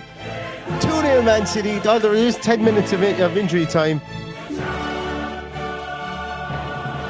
It's at times like this that my blind optimism throughout the years throughout the course of this season. Do you remember the time I had that mini little, I don't know whether it was a stroke or something like that in the podcast. I just had a little bit of a rant, a big rant actually, a big aggressive rant. And myself and Paddy nearly fell out about it because I was like, we're positive, we're going to get Champions League anyway. It doesn't matter shit. We're going to overturn the Lille and we're going to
then that means we've got Champions League football.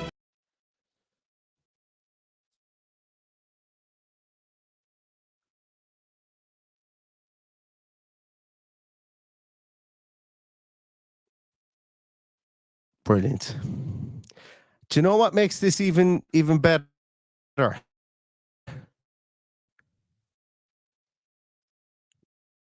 you know what makes it even better as well is that all the players are at their players' awards dinner tonight. And they're probably watching this together as a team, decked out in their suits. And look, we still have 7 minutes to go, and Spurs are on the attack through Brennan Johnson. Gvardiol blocks the ball there, and Doku is, it's being recycled back inside there. It's come through to Kulusevski again. Like, Kulusevski just will not go down for a penalty. I think he gets a penalty there as well if he goes down. But all the players there together, and they all have this opportunity to celebrate it together. And there's something sappy about me that thinks that's absolutely fucking amazing. For the effort that they've put in. And as I've been speaking about, the fact that it's been a threadbare squad. Oh, and of course, just as the bloody match is nearly over, my internet kicks back in again here. My wired connection has just come back live again for whatever reason. I don't know. Thanks, wired connection. But yeah, I think with regards to our players, being together, the fact that it's been, some of them have truncated seasons, some of them have had big injuries, losing our leader at the start of the season, being beaten and humiliated in our first game of the season, going on that massive run, almost being top at Christmas time, but not quite getting over the line to be top at Christmas time because we drew 1-1 with a Sheffield United team that we absolutely battered throughout the whole game. And again, the player who scores against us is our own bloody player that we sold to them, that will likely be back playing at Villa Park next season, and then we go on then to play against Manchester United, and we just can't get over Man United. They beat us twice this year, and it's a year whereby they've been not up to much cop, and we should have beaten them twice, and then we move on and we get 5-0 over Sheffield United after not being able to beat them when it meant we could go top of the league. And on and on and on and on and on. And all these players have had all these things and all these massive moments within the season. And it's been so tight-knit group with that group. It's been so tight-knit with that group that I'm just so delighted that they're all there together and they're all watching this. Makes it actually, do you know what? It makes me long to be back playing proper team sports again, and to have that camaraderie. Fair play, because they're a real band of brothers. Oh, we've got someone jump in. We've had somebody jump in. Omar, you feeling happy, buddy? Yes, mate. Can you hear me okay? I can't hear you, but that's probably because I've been messing with my stuff here. So give me one moment. No.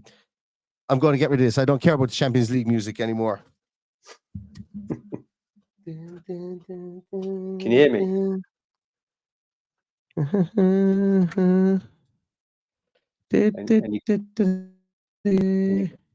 Any good? No, I can hear you. Yeah. I can hear you now, my friend. How are you, buddy? I'm good, mate. I texted you on the group and I said I was too nervous to come on because I was struggling. Until it was sewn up. Then as soon as the second goal went in, I was like, I'm jumping straight on. Yes. Unbelievable, isn't it? Oh, yeah, absolutely. Absolutely. This is incredible. This is incredible. I'm delighted. Actually, do you know what? Now that it's, I'm actually going to text Paddy and see if Paddy wants to come on because now that it's more or less sewn up, unless they get 3 goals in the space of 3 minutes, it's job done here. But this is brilliant. This has made me so happy. And do you know what? It's going to be a real happy summer now, Omar, isn't it? Because there's a lot of possibilities. Yeah, massive now. I think. It's a game changer, isn't it? I think for us, I think the club has been playing it down a little bit. Unai's been playing it down, saying obviously Europa's a great achievement, but I'm sure behind the scenes they're thinking, wow, this could really move us onto the next level. Obviously, depending on recruitment and what we do, but obviously we've got the best coach around, so and recruitment's been brilliant so far, so there's no reason why that can't continue. So absolutely made up. I mean, I'll be honest, I was really gutted about the semi-final. I really wanted to win a trophy more than anything, but it just feels different. This feels monumental, doesn't it? It feels like a significant shift, hopefully, in this club's fortunes. I think you're right. And you know what? When you use the word yeah, when you use the word monumental there, I think, I think from a future point, a future proofing of the club, I think getting in the Champions League is bigger than winning the Conference League. Because like win the Conference League is an extra couple of million, as in like a couple of million. But you win or you get into the Champions League with for once the stars could be aligning for Aston Villa. And I'm going to talk to somebody about it during the week to see, the financial impacts. But for once, stars could be aligning with the new format and how it could actually be, how financially it could be way more rewarding for Aston Villa, and we're in it. Usually we're the guys who get in it, but it's too late when everyone's made money out of it. We're getting in there at the ground floor, Yeah. I was going to say exactly the same thing. I was going to say as soon as you said that, in terms of we've timed it right. How many times have we timed it wrong? With obviously Man City ownership, and Randy Lerner came in, when finishing second before Champions League was a thing. Just numerous times going into the Championship when the money was starting to come into the Premier League, and having to play catch up. It's about time we timed it right. And I think guaranteed 8 games in the Champions League, the sponsorship, the players, the fans that will come within. I don't want to lose the essence of Docky chance. Don't want to lose the essence of what we are as a club, but I think it's important. I'm all about trophies, 100%, but this hopefully, as you say, future proofs us and gives us a better chance of winning trophies more consistently, especially with Unai at the helm as well, who's obviously a serial trophy winner. Massive, absolutely massive. And I think, look, I think the owners have been, they've been pretty upfront and honest and kind of said, we need to get into Champions League because we want to spend money here. We want to do big things here. We don't want to be tipping and poking around here. So to get the money to be able to spend on players, you need to be in the biggest competition. To get the stability to be able to spend big money on players, you need to be in the biggest competition. So this is absolutely incredible, for Aston Villa to get in there. And while for one season anyway, it will plug holes in our expenditure. We hope that we aren't a one and done in the Champions League as well at the same time, because with Unai, he's just proven this season that, you dream it and he will come damn close to coming true. Like realistically speaking, the only like we said at the start of the season, you win the Conference League and maybe you finish 5th, finishing 4th would be great. I actually think I said we'd finish 6th this season and go and win the Conference League. We nearly won we didn't win the Conference League. We got to a semi-final. We had some great European way nights, and we're going to have even better ones next season in the Champions League against the top tier. Cannot wait. I mean, I went to Athens. I went to Olympiacos, and I've never ever seen anything like it in terms of atmosphere. I've been to the Maracanã in Brazil as well, and Olympiacos was something else. And to have those nights again, it's just unbelievable. And the fans deserve it. Obviously, been through trying to cover him against I'm just really happy because it's been hard. It's been a hard season for the players, hard season for the fans. As much as we've played well, it's been draining mentally and physically for the players. And they, after the shift they put in yesterday to get that point, it's just massive. And they're like, let's not forget as well, they're running on fumes. The shift they put in yesterday, a 90 and 88 minute or whatever it was equalizer, albeit he knew nothing about it. You don't shoot, you don't score, you don't, you don't expend that energy, you don't get those chances. And throughout the whole game yesterday, they were on it. They looked like they were fighting for that win yesterday in front of their home fans. And I do think that the home fans yesterday, they did suck that ball into the net at the end. I do think 100%. They did will the team on, and they've 100%. Done. The fans have been absolutely brilliant this whole season. I think it's been amazing, and it all tallies nicely together because fans want to be vociferous and boisterous in the stands. They want to make it a hostile atmosphere for other teams, but that comes with success, and that's what we're getting at the moment. And this is fucking excellent. Excellent. Oh yes, final whistle's gone. Yes. Amazing. Yeah, I mean, 100%. I mean, nothing summed that up with what you just said when after Martinez's mistake, the fans singing his name, to get him back up, get his spirit back up, and you're right. They sucked that ball in the net and they deserve it. And so it's just elated, absolutely elated. I cannot wait to hear that Champions League music playing at the ground now. It's just unbelievable. And honestly, I'm just made up and. I just think that we've been the 4th best team in the league. We've been so consistent, especially with the injuries that we've had, which we don't talk about, but it's been a big factor. And probably, to be honest, it's probably the reason why we're not sitting here with being in the final and being 4th. To do one is amazing. I think so for sure. And like you talked about here in the Champions League music, Omar. Champions League music. Going to hear a lot of it. Love it. It's brilliant. Oh, yes. What a soundboard. Love it. Absolutely love it. You weren't joking when you said that. I wasn't sure if you were being serious. I wasn't joking when I said that earlier. Yeah, I wasn't. Although I can't get it to work for my soundboard. I had to import it in directly, but I was hoping. So I don't think people can hear it on my soundboard. But I'll fix that. I need to fix it for next year anyway, because big year ahead. Big year ahead. Do you know what? It's funny. I know you guys have just gotten your podcast back on the road again after hiatus, and I'll be honest. There were times there at the I think it was when the Leicester and the Arsenal losses that we had under Unai Emery, and I just had a kid, and there was a second one on the way, and I was going, oh my God, do I need to be doing this podcast anymore or whatever? And I was like, but feckin' it's brilliant being here and chatting to people and getting to have a structure and do a podcast, and just when you think you're out, they drag you back in the Villa, don't they? They get you back in, and now we can't go anywhere next year, because Champions League football is just going to be brilliant to cover. But there is no fear now of the podcast going anywhere. You're a Champions League podcast now, mate. You are a Champions League podcast now. But you deserve it, mate. Honestly, I'm going to say this. I'm not blowing smoke up you, but the amount of effort you put into this podcast and the work you do, especially in the transfers and stuff, and I think people all around the world watch it, and who can't go to the ground like yourself and only maybe visit once or twice a year.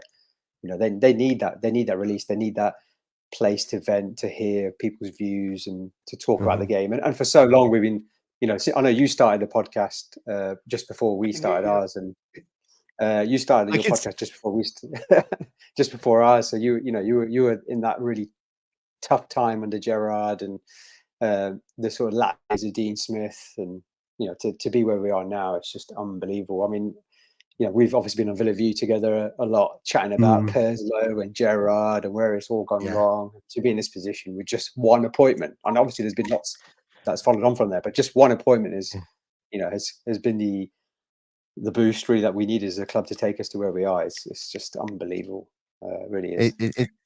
It's incredible. It's incredible. I love it. This is actually and by Omar, thank you so much for that as well, for the kind words about the podcast as well. As I say, I used to play sports and I used to train 3 or 4 nights a week, and then COVID pretty much robbed me of my swan song to my career. Not at any great level, but obviously I'd started the podcast before that. So but it's about keeping the structure and keep it like it's for upstairs more than anything else to do the podcast, so you can come down and have a little chat and sometimes get things off your chest, or even just have a laugh and a joke like we've had tonight. So it does keep a bit of a structure in life, and gives you a small bit of you time, in your own little bubble as well, which is nice too. You need it. Thanks.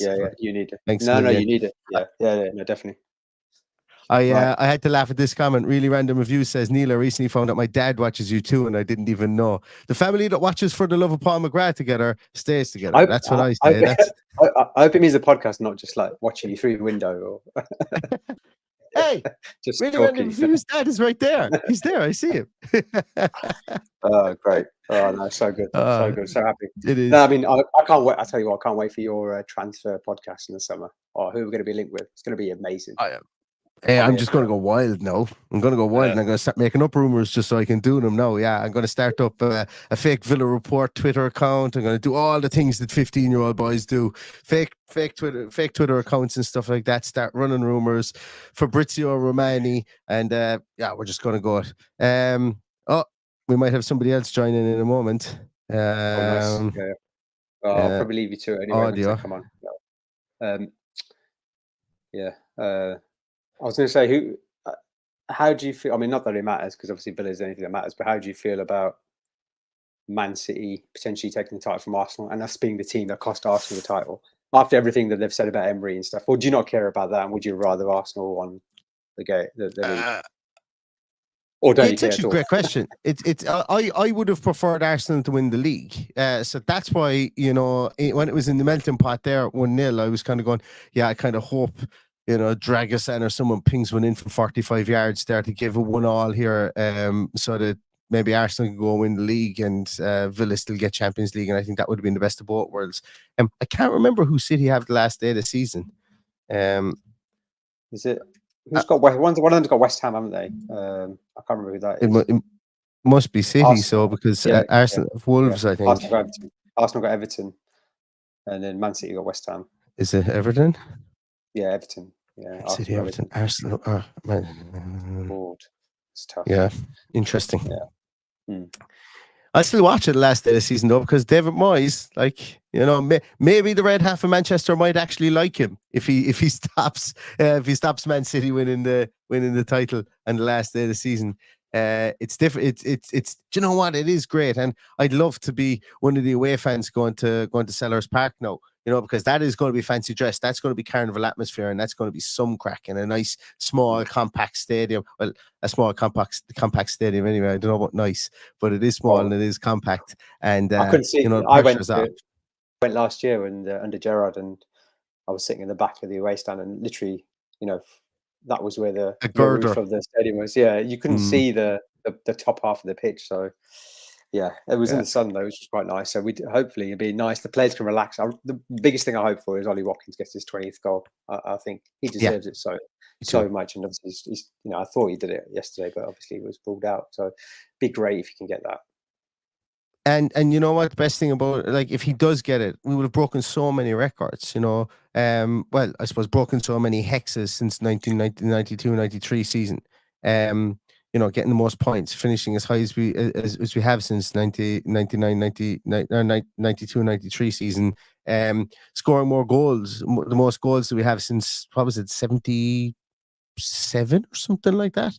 You know, so we've done, like, it's just been a monumental season. It's the best season we've ever had in what I would call the recent Premier League, because, you know, the first year of the Premier League, everybody was trying to figure out what the hell was going on, and plus there was you know, there wasn't the same amount of subs that we have now. Am I right in saying with the Premier League, was there even 3 points to a win when back in 92? I think it might have been 24 teams, or was it the season after? But that was the first season I started watching. But there's, you know, the likes of Oldham, Swindon. Yeah. You know, hardly any foreign players. Not the same standards as it was now. And obviously we did really well to finish second, and we lost at the end. But it was a completely different standard. Let's be honest. And the best team I've seen under Villa is probably maybe the Brian Little team, I would say, when we finished fourth. But this is the best team I've ever seen in my life, 100%. Yeah. Anything under Big Ron or under Brian Little, or I did enjoy the John Gregory years as well, for John Gregory. But I think, like, those years for me hold a lot more nostalgia than even the Martin O'Neill years. But this just gazumps everything. It absolutely doesn't. It should. And, like, there are football fans, there are Aston Villa fans, like, unless you're over 40, you haven't seen, or no, well, realistically, unless you're over 40, you don't probably fully remember even the 92 season, or you don't remember it really well. So, you know, this is the first taste of proper, you know, being able to dine at the top table of European football that Villa have had in my lifetime, in your lifetime, I would imagine, as well, Omar, and probably a lot of people who are watching here's lifetimes as well. It's crazy big day. I mean, I'm 38, so, you know, 92, 93. The end of that season was my first memories of watching. And the first game I went to was the year after, 93, 94. So, you know, I've seen us win 2 trophies, but nothing since then. But this, I know top 4 isn't a trophy, and I've spent years degrading Arsenal fans for thinking it's a trophy. But to someone like, just a team like us who has been out of the big show for so long, I think, you know, it's such a massive achievement, as well, especially where we've been, and the plug in the, you know, that revenue gap between the top 6 and the rest of us, even between us and Newcastle, it's massive. It's really difficult now. Obviously, the not to, you know, bring it down a little bit, but now the trick is obviously to continue that and be consistent going forward. But, you know, what more can you ask for than to have the extra revenue and try and build and have one of the best managers in the league, if not the best manager in the league?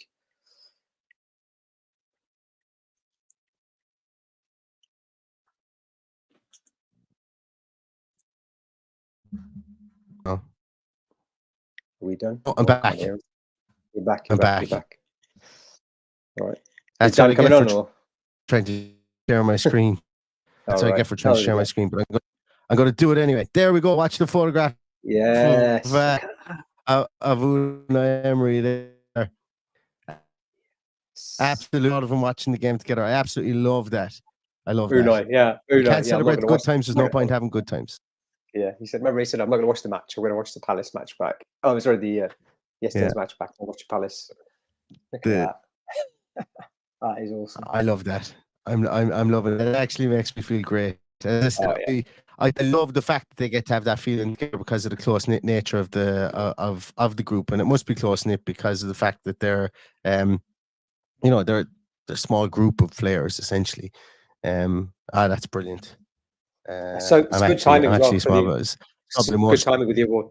It's like perfect timing with the awards. At least they're together. They can celebrate it rather than being at home. And obviously they want to be with their families. But to be doing what they've done as a squad, and then we saw with Chambers yesterday and Duran. Everyone's contributed to this to this achievement, and they deserve to have a good night, and they can let their hair down hopefully and enjoy it for the next couple of days. Absolutely. Oh yeah. No training until Thursday, lads. And just bring, don't even bring boots. Just bring your runners on Thursday. We're going to do a small bit of work indoors, and we're going to go full Paul McGrath in on Friday, just on the bikes. Saturday will be a travel day, and then Sunday we'll see what happens against Crystal Palace. Also known as the Martin O'Neill training week. Yeah. So we go and knock on Unai Emery's door. Get Gabby to go and knock on Unai Emery's door and ask him, can they all jet off to Vegas for a couple of days? That's brilliant. Villa Twitter have they have a couple of pieces up there as well. Emi Martinez winning it was a special recognition award for Emi Martinez. Player of the season was Ollie Watkins, and I'm loving it. That's really, really cool. Scott Taggart has a great comment here. I was laughing at it a moment ago. He goes, now that we've Champions League, we can bring back Leandro Bacuna. He's only down the road, isn't he? He's at Birmingham, so he isn't that far to travel. That's his brother, isn't it? Or is he still there as well himself? Is it? Yeah. Well, no, they were both there. They were both there to play together. I don't know if they're still there. Tony GR was right as well. 5 years. He did say 5 years. Yeah. I think he's at Groningen. Is Bacuna. Groningen. All right. He's gone back to where he was before. Exactly. Scott O here says as well, he's been here since the days of Trezeguet used to come on for El Ghazi and vice versa. We've come a long way, ladies and gentlemen, and up to Villa. There have been times this year where it was Bailey coming off and Diaby coming on, so they were our Trezeguet for El Ghazi, but we got the results that the different results from doing it as well. So that's amazing. How good were Bailey and Diaby yesterday, by the way? Brilliant. Absolutely brilliant. The effort that they put in. I mean, it didn't always pay off for Diaby, but just the effort. Oh wow! It's exactly. The running that man did yesterday was brilliant, and the showing for the ball, as I said before. Yes, he didn't get his just desserts, and everyone will remember the missed chances, but nobody will remember them now that we're qualified for Champions League. Nobody will remember Diaby's performance this time next year.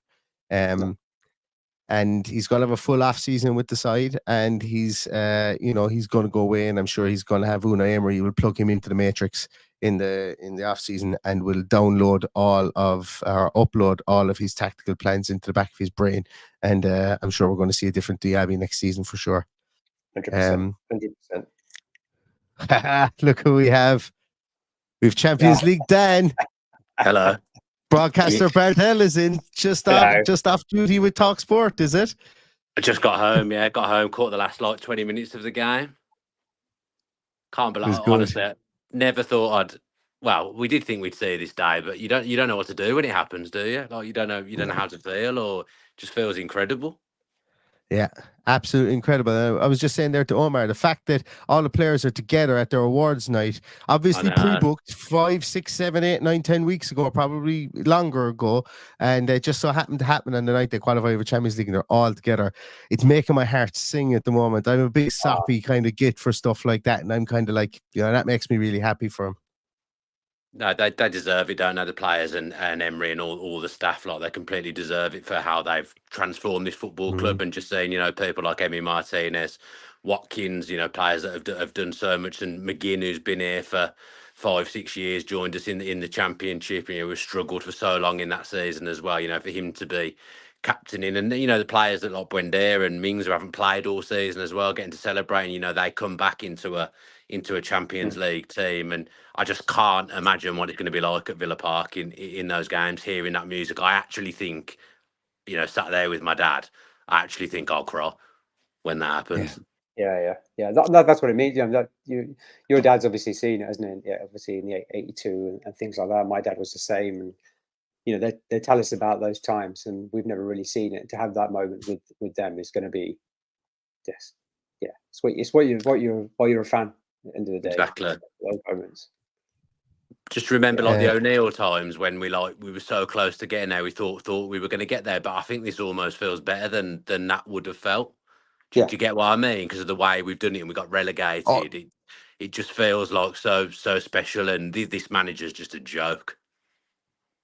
Yeah, I think you're right. I think you are right in the fact that we've had the hurdle. So when the O'Neill years were there, we were like, yes, we've got investment for the first time. The sleeping giant is awakened, and then of course our sleeping giant wakes up, and then bloody Godzilla then comes over it in the fact of in the shape of Man City, and then just completely wipes out any charge we had towards the top four. Yes, we were close and we didn't make it on a couple of occasions, but then we slunk away because we couldn't keep up with where the spending was going. We never had a chance to keep up with where the spending was going, and to do it the way we've done it now with a budget, a pretty decent budget, it must be said, but we have overspent our means to get to where we've gotten to, and that's okay, and that's a conversation for another day.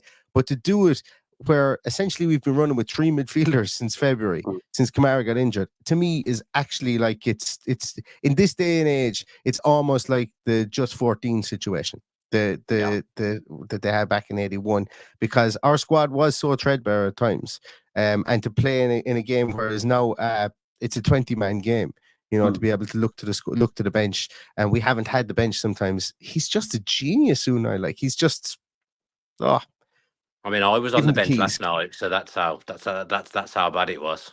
I was sat there with all the subs. That's how weak we were last night on the bench. I'm going to have to run because I've literally been out of the house since 4 a.m. this morning. But I just want to come and say hello and celebrate a little bit with you. Good to have you on, hero. See you later, legends. We'll see you, Dan. Good to chat to you. Bye. Up the Champions League, Villa. It's great to have Dan there. Great to have Dan come on. I just messaged him to see if he was coming on. While I was, Omar, you might have missed it, but while I was under the table trying to fix my internet, I wrapped my head off the bottom of the table. No. And now I'm okay saying it now, but my head is really sore after it. No, I don't. I definitely don't. You can't concuss. There's nothing in there to concuss, Omar. There's nothing in there to concuss. It's one of the plus sides of being as stupid as I am sometimes. I don't know. Paddy is not looking at his messages, but we'll see if he wants to hop on in a moment. I'll give him another minute and see if he wants to hop on. I'll stay in front of the minute and see if he comes on. Don't want to leave you by yourself, mate. You want to celebrate this together. Oh, absolutely. Oh, mate, I'm looking at all the comments now. It's great. Honestly, absolutely Shout fantastic. Have you seen some of the videos? In which? On Twitter? Yeah, from the awards in terms of people. Oh, actually, let's watch some of those. So let's watch some of those together. But Connor A says, shout out to Dean Smith for building the foundations. Absolutely. We have a goalkeeper, we have a centre half, we've a right back, we've a midfielder, all 2 midfielders that were Dean Smith purchases in Bailey and Douglas Luiz, and we have a striker who's a Dean Smith purchase. So Dean Smith, absolutely. Bang on. Where are we? We have Mr. Paddy. Paddy's in. Oh, Paddy's somewhere. Did you go to the pub, Paddy, afterwards? I'll just remove you there for a moment. I'll see when your thing pops on afterwards there. Wonder if he's booked his flights to Munich next year. Oh, you can be guaranteed Paddy has booked his family holiday around Munich next year. That's just what he does. That's what he does. That's why we love him. Give me a second there now. I'm just going to put up, see what the report has up here. Oh, wow. Yeah. What's this? That's brilliant. People are petitioning for me to get on to try and get on a podcast here in Ireland called Second Captains. That would be amazing if that was to happen. People are messaging them there to try and get me on the podcast. Oh yeah, that'd be That'd great. be cool. Paddy, can you hear me? Paddy, can you hear me? There we go. Good evening. The Champions League, Paddy. How are you, Paddy? Yeah. I'm not going to lie. I never asked this question before, but I hope I don't cry on the podcast. I've done everything else on the podcast, but I hope I don't cry. You've cried before on the podcast. It's fine. I think you have. Don't think I have. Did you not cry a couple of weeks ago when you were half on the podcast? When you came back after the what win was it? The Arsenal win. Yeah, a little bit emotional now after that now. And I hate the fact that everybody's saying, "Oh, Man City got us into the Champions League." No, they didn't. We did. We did an amazing job all year, and thoroughly deserved. Absolutely, thoroughly deserved. Amazing stuff. Do you know, absolutely, I agree. Big goal banner. I meant to do this. All the things I wanted to do is. Omar, I never spoke to you before. How are you? I'm good, Paddy, mate. Long time viewer, first time joiner. Actually, no, I've been on before, haven't I? And in terms of the audio ones you used to do before, I think when we did the Christmas one. But yeah, no, great to have you. Great to be on, mate. It's just been just chatting to Neil about how amazing it is and from where we've come from and how good we've been this season. I know you guys obviously have lived and breathed it and talked about it every week, and the amount of effort you put in this pod. You know, you boys deserve to be a Champions League pod. Champions League pod. It's a good sound to it, doesn't it? Come on and be yellow. Yeah, there we go for Aston Villa qualify for the Champions League. There we go. It just means we're going to have to do a whole load of more podcasts next year. Fortunately, I should say, because we'll have our previews, our team sheet tantrums, our post match. Like, we might need to get another presenter on to help us out here, Neil.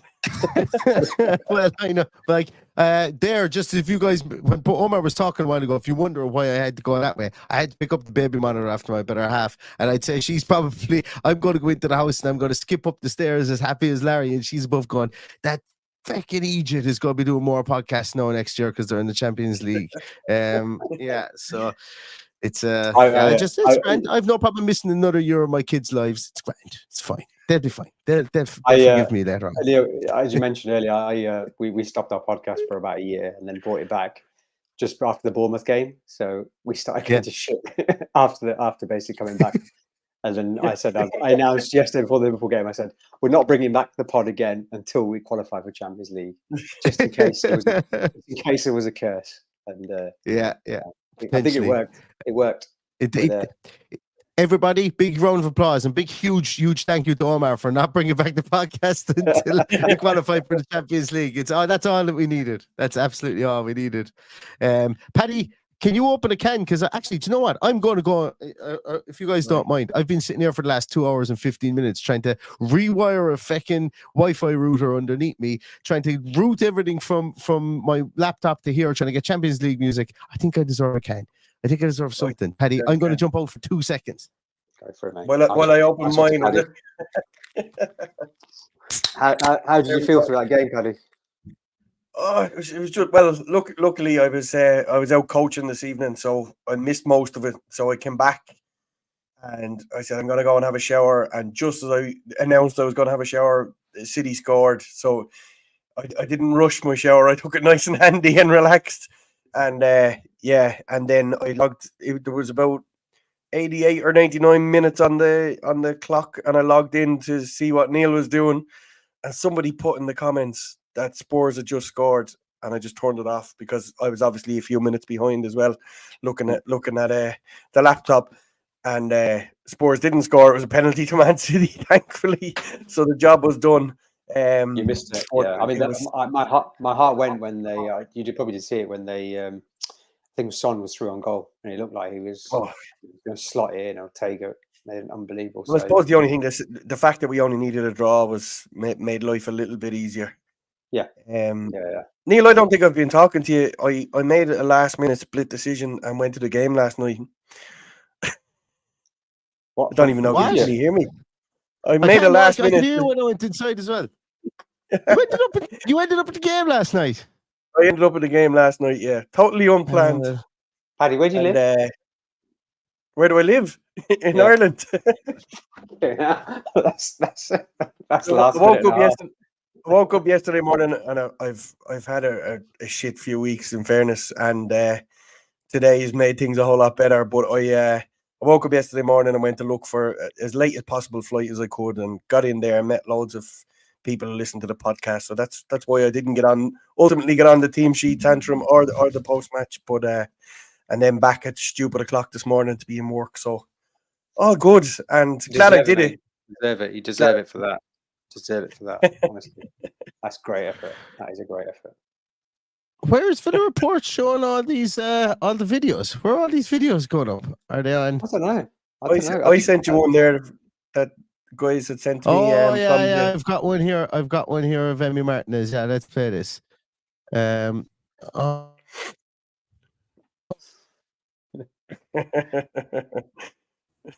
Stop. And plus, it's not presented. Thanks so much, Rod. Champions League team is now my phone sound. Rod Humble, what a legend.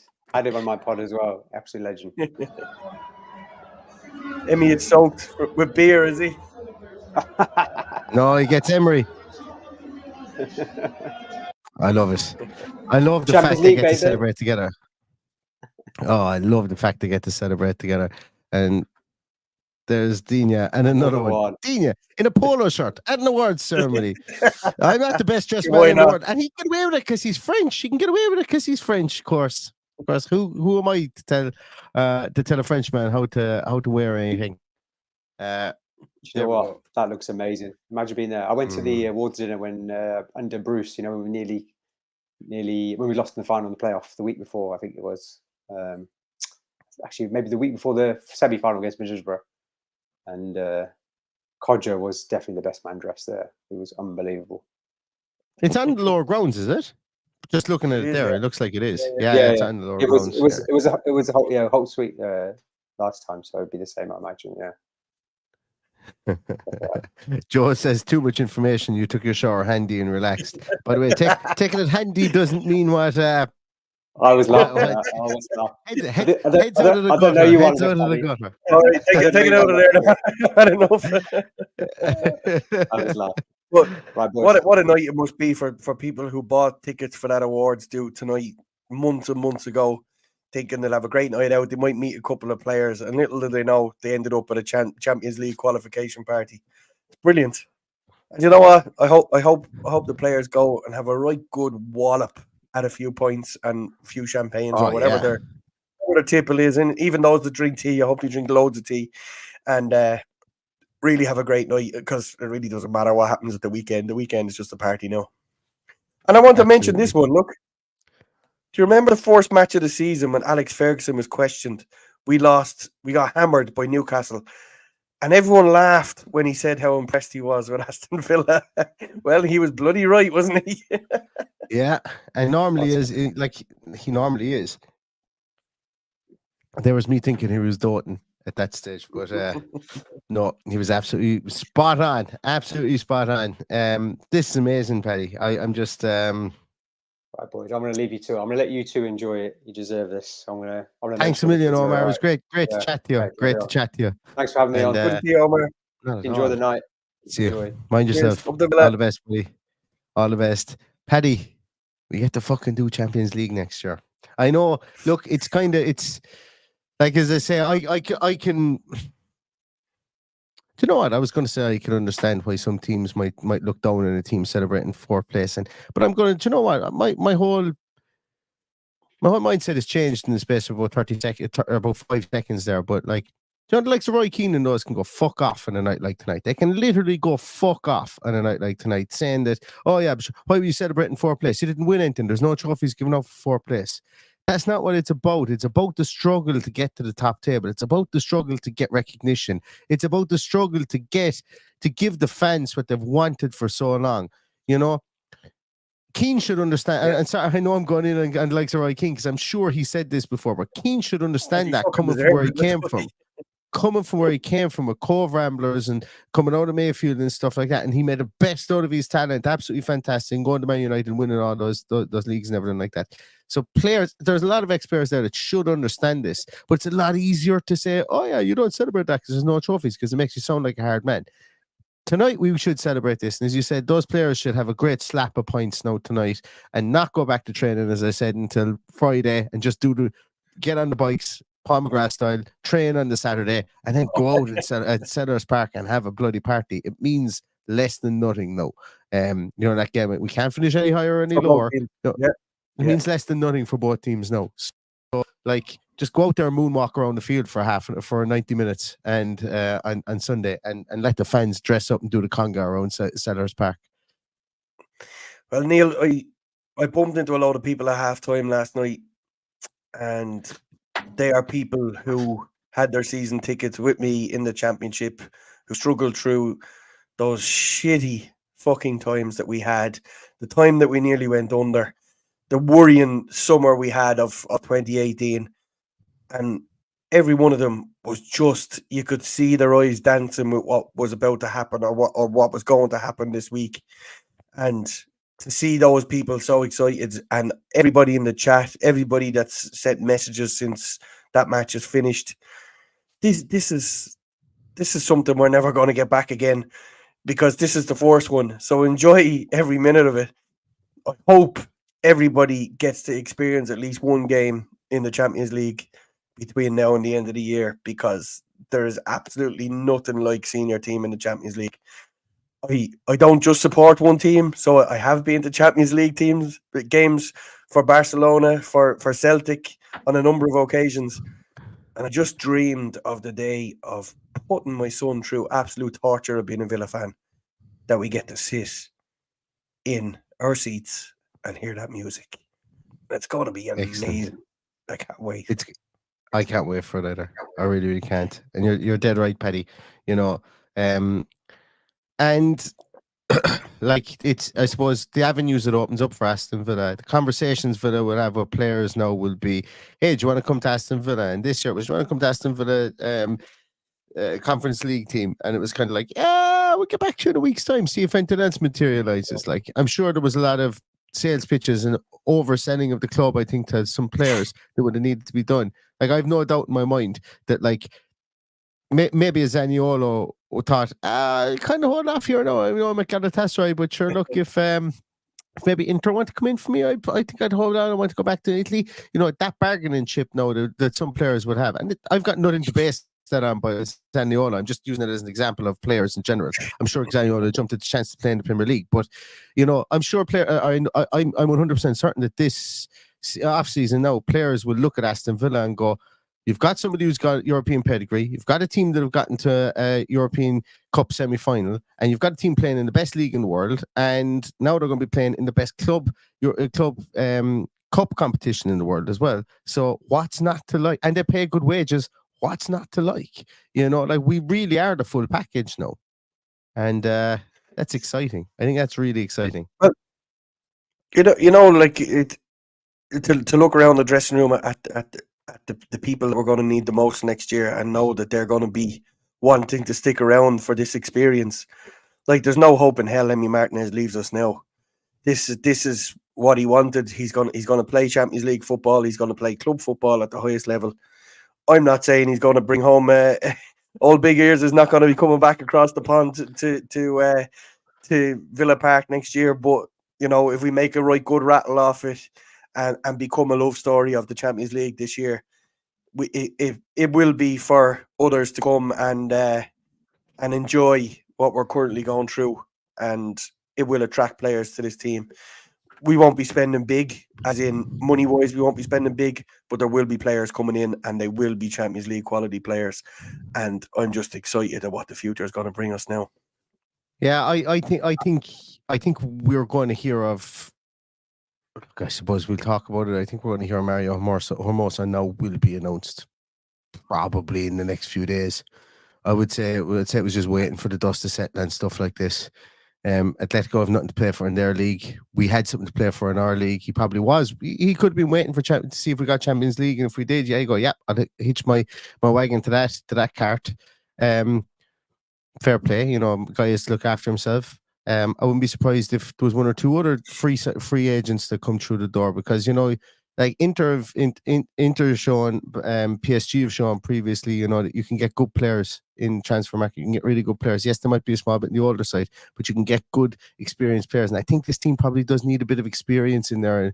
And I know some people would say, yeah, we got to go in and buy all the 21-year-old starlets that we can possibly buy, but there isn't a place in the team for 11, 21-year-old starters. That stuff doesn't really happen anymore. And I think going into the Champions League, we're going to need a couple of wily old foxes that can put their foot in the ball and not lose 2-goal leads like we have had this season.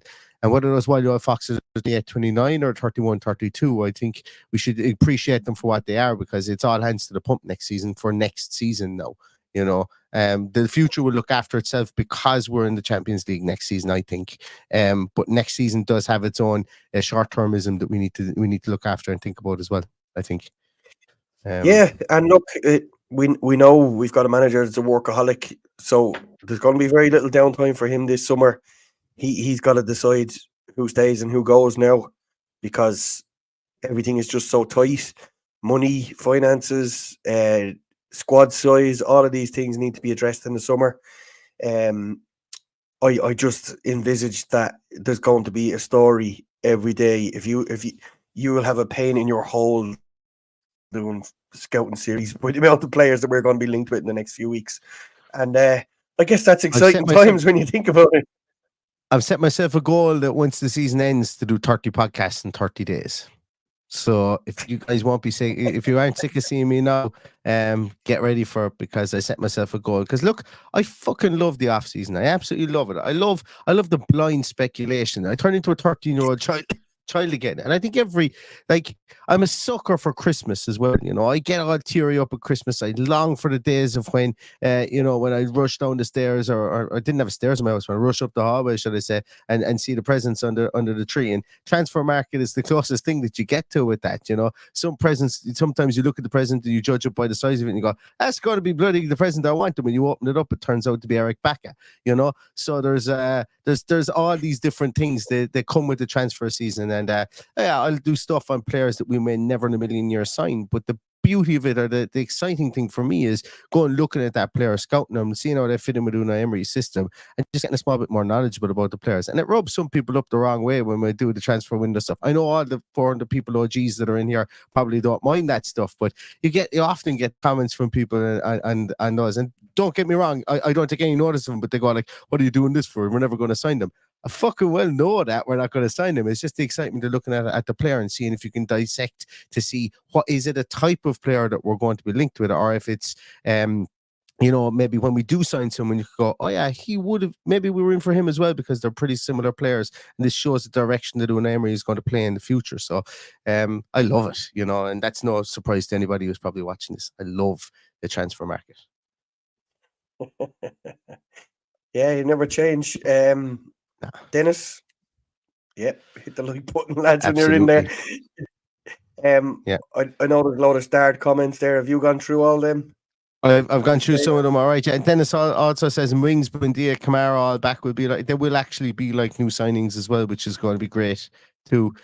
Big bolsters to our squad, experienced players as well, and players that we've missed for various reasons throughout this season. Kamara more so than others, I suppose the others, but because we didn't see Wings and Buendia this year, but delighted to see them back, and really happy to see the squad win or get to where they've got for the likes of Tyrone Mings and Emi Buendia as well, and see them in and around the squad and in and around the players and at the stadium last night as well.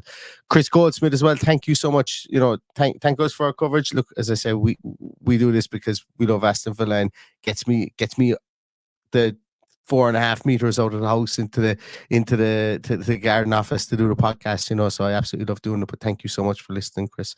Really appreciate it. I meant to say as well, guys, actually, Paddy, I'll see if I can do up something on this. Also, PSK, who is our regular ITK that drops in every so often, says a Spanish central midfielder also is on the cards for Aston Villa. So, wonder who that one could be. I know we've been linked to Alex Baina and we've been linked to Gabby Viega recently. Two really exciting young players. So, my interest is tittled at that one. I think for sure. My interest is definitely my interest is sparked. What about a Nigerian central midfielder? Paddy, no. You're getting really close to the player I was alluding to online over the last couple of days as well. You're getting very, very close to that. But yes, there was that may or may not be the player that both myself and Paddy heard from two separate sources might have 1 foot and 3 toes in the door at Aston Villa. But we don't, like, as I say, I'm obviously we don't break news in this. We try not to break news in this podcast. Maybe we should, but if it blows up in our face, I don't think I could take it. If that was the case, I don't think I could take the slagging. What I want to do here, guys, is I want to show something, Paddy. There, if you want to just fill for a moment, maybe I just want to get up something because I'll explain why in a minute. I'll explain why. If you want to just fill time for 2 seconds, because I want to just share a. Somebody did ask for my opinion on the Liverpool game. I'm way too emotional at this stage to go deep into it. I can safely say it's one of the most bizarre games of football I've ever seen. The whole thing from start to finish, from an absolutely outrageous own goal to how many VAR checks to an abysmal showing from PGMOL. Everything about the night was just absolutely nuts. But the one thing I will take away from last night is how fucking good were our crowd. Our fans last night did their absolute best to drag this team over the line, kicking and screaming, absolutely kicking and screaming.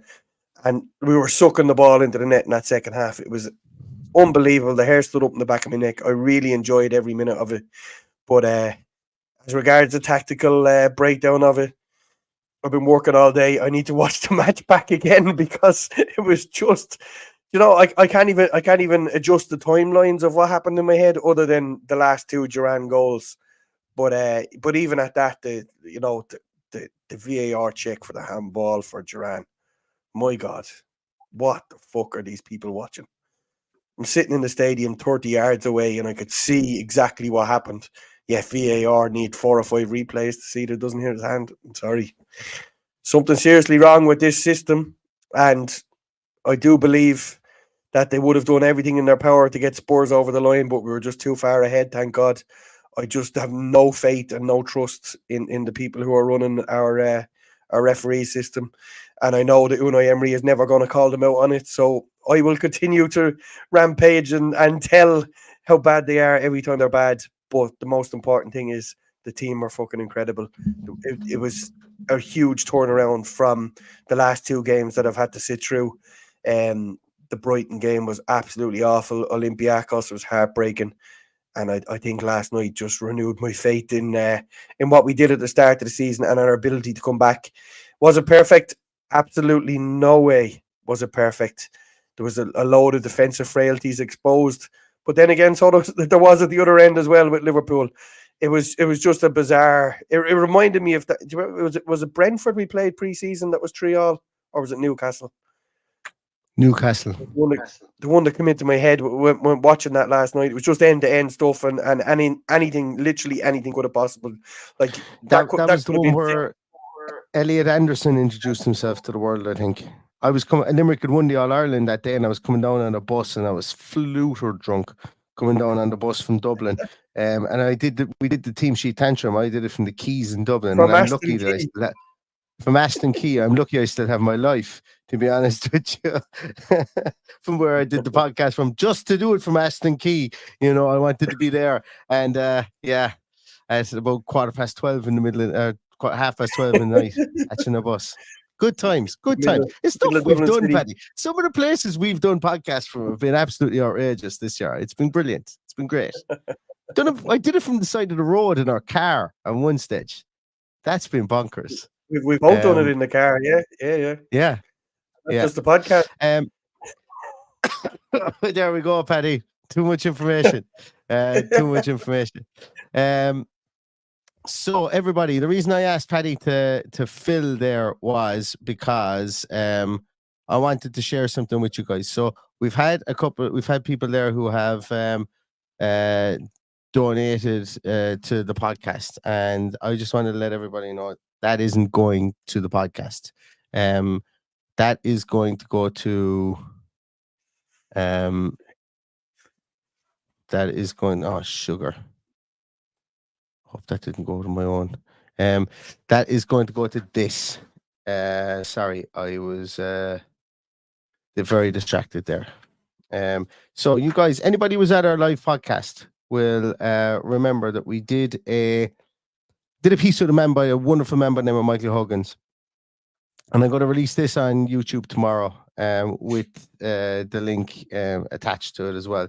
And Michael came up with a great idea with Aston Villa being the 150th year of Aston Villa. He wanted to try and raise as much money for the Aston Villa Foundation, but he wanted more so to inspire people to go and raise whatever they can. If it's baking 150 queen cakes or buns or something like that and doing a bake sale, if it's walking 150 miles and getting people to donate £2 or whatever to it. He said he wanted people to try and drive a connection towards Aston Villa and in turn the Aston Villa Foundation, the great work they do via benevolent work, charity work, or even just kind of, whatever, self challenges and so on. See how much could be raised for Aston Villa Foundation. And with that in mind, I wanted to share this with you. So in Michael's on the back of that conversation with Michael, we auctioned off some jerseys that night. We auctioned off a signed Tony Morley jersey, which I think Mr. White in the comments there, Dennis White is the proud owner of at the moment. We auctioned off a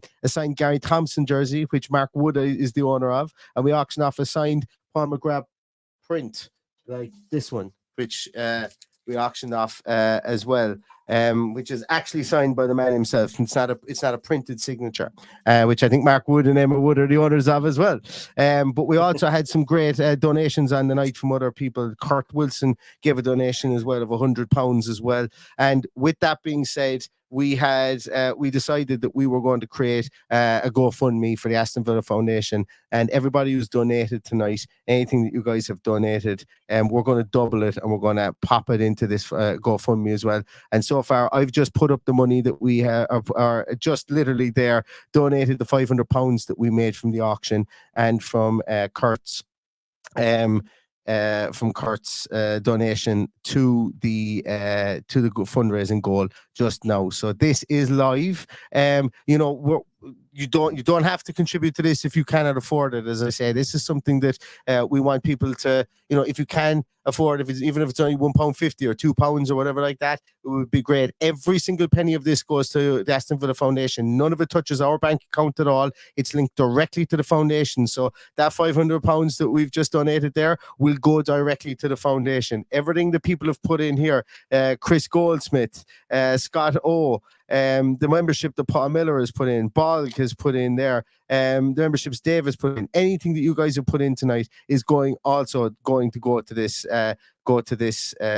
this fund as well. So I don't know. Look, as I say, we will be talking about this an awful lot more over the course of the next few weeks. The link for the GoFundMe is here. I don't know if you guys are going to be able to click on it in the comments, but the link is there. If anybody wishes to donate anything that they can at all to that link, donate it directly to the link if you want directly. But anything you pop in here, YouTube are going to take £3 or £4 or £5 or something off it, depending on what, or maybe they take a percentage off it. But regardless of where you want to do it, if you want to pop it in here, if it's easier, that's fine. We will pop it into this as well. It's as I say, what a better time. Villa qualify for the Champions League, and as I say, this podcast is not about making money. It never has been. It's a loss-making entity, but anything that we do make, we give back in shirt giveaways, or we give back in trying to put on live podcasts. And in this instance, we want to give back and give to the Aston Villa Foundation, who do such fantastic work in and around the Aston and the Birmingham region as well. So thank you very much to Michael Huggins for putting the fire under our arses to do this. And he's somebody that, as you say, if you want to listen to what the essence of this is, we will have a podcast out early tomorrow morning with him on. That was recorded a couple of weeks ago. We're waiting for a good event to happen to release it, and there hasn't been one of those since the Bournemouth game.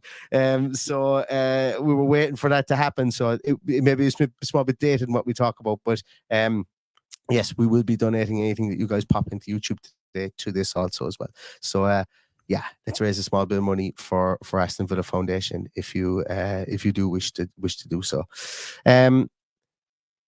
Christ, Paddy, 2 hours 41 minutes. You must be running on empty now at this stage. I know if it was me, my voice would be gone at this stage. It's tough to talk for that length of time. For anyone that watches the podcast will always see I've always got a drink of some sort beside me because I just can't. I can't talk for that length of time. I get dry mouth and everything. But fair play to you for doing that tonight. I couldn't for obvious reasons. I had other commitments, and plus I'm not really great at live watch-alongs. And anybody that sits beside me or around me at Villa Park will tell anybody, especially Kevin that sits in front of me, because he normally gets the tirade back on the back of his bald head. So he gets my spittle on the back of his bald head when something goes wrong. So and Morta, my friend Morta, sat with me last night, and he couldn't believe how animated I am at a match. So it's just not something that I will ever envisage I do. I get a good laugh looking at the likes of Mark Goldbridge and the like doing it and making a tit out of themselves. I just couldn't do it myself. Paddy, do you remember? I just make a tit out of myself anyway. Exactly, absolutely. Paddy, do you remember the couple from the States that we met at the podcast, and then we met in the airport afterwards, that were going on to Edinburgh? Ian, absolutely super to see you, man, and I hope you enjoyed your trip to Edinburgh, and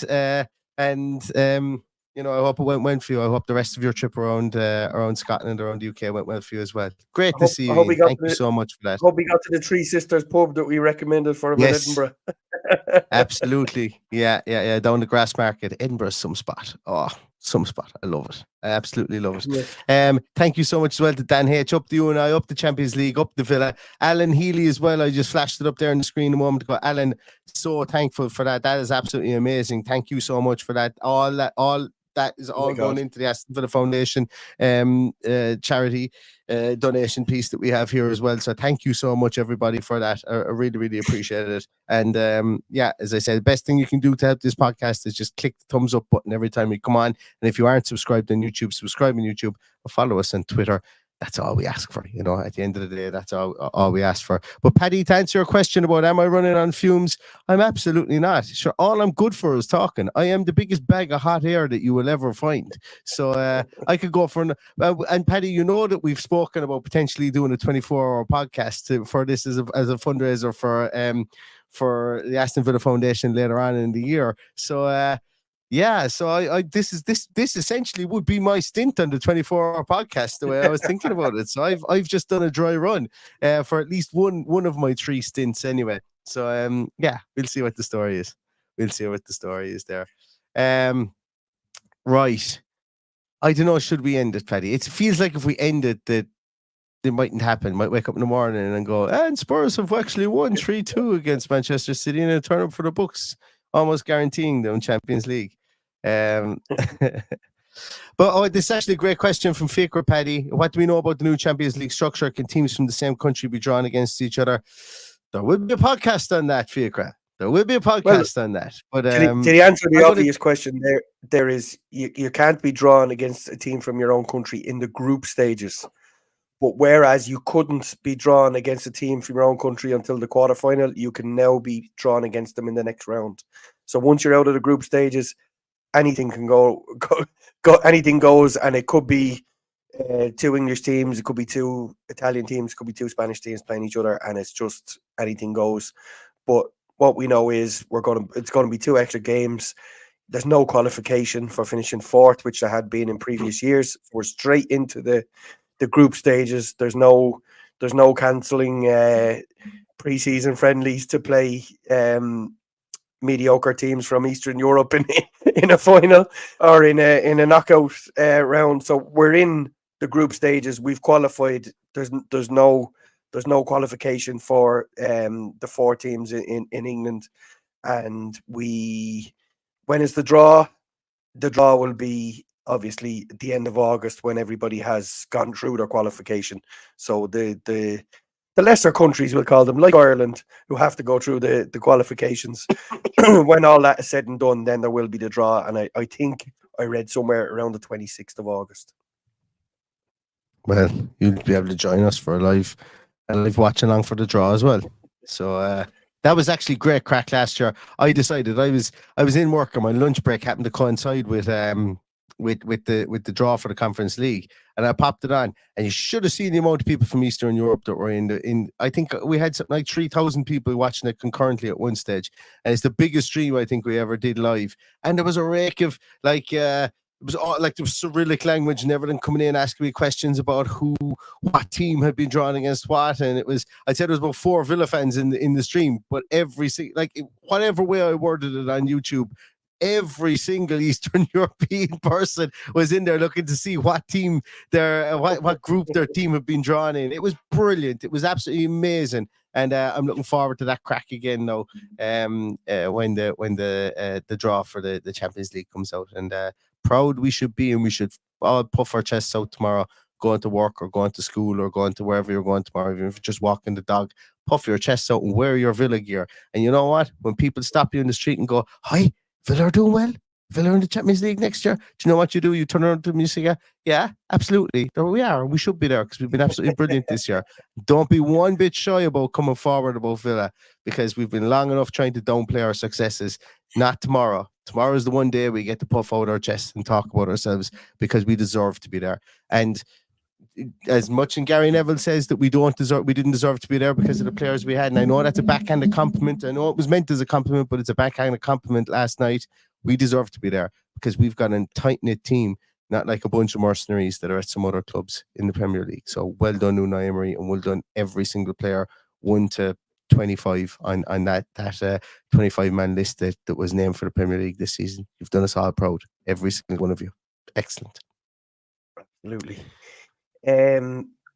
Just while I think of it, there was an idea floated during the week that those that are going to Athens in 2 weeks' time, we all meet up for the match in a pub called The Sports Bar in Athens, which is run by a Villa fan.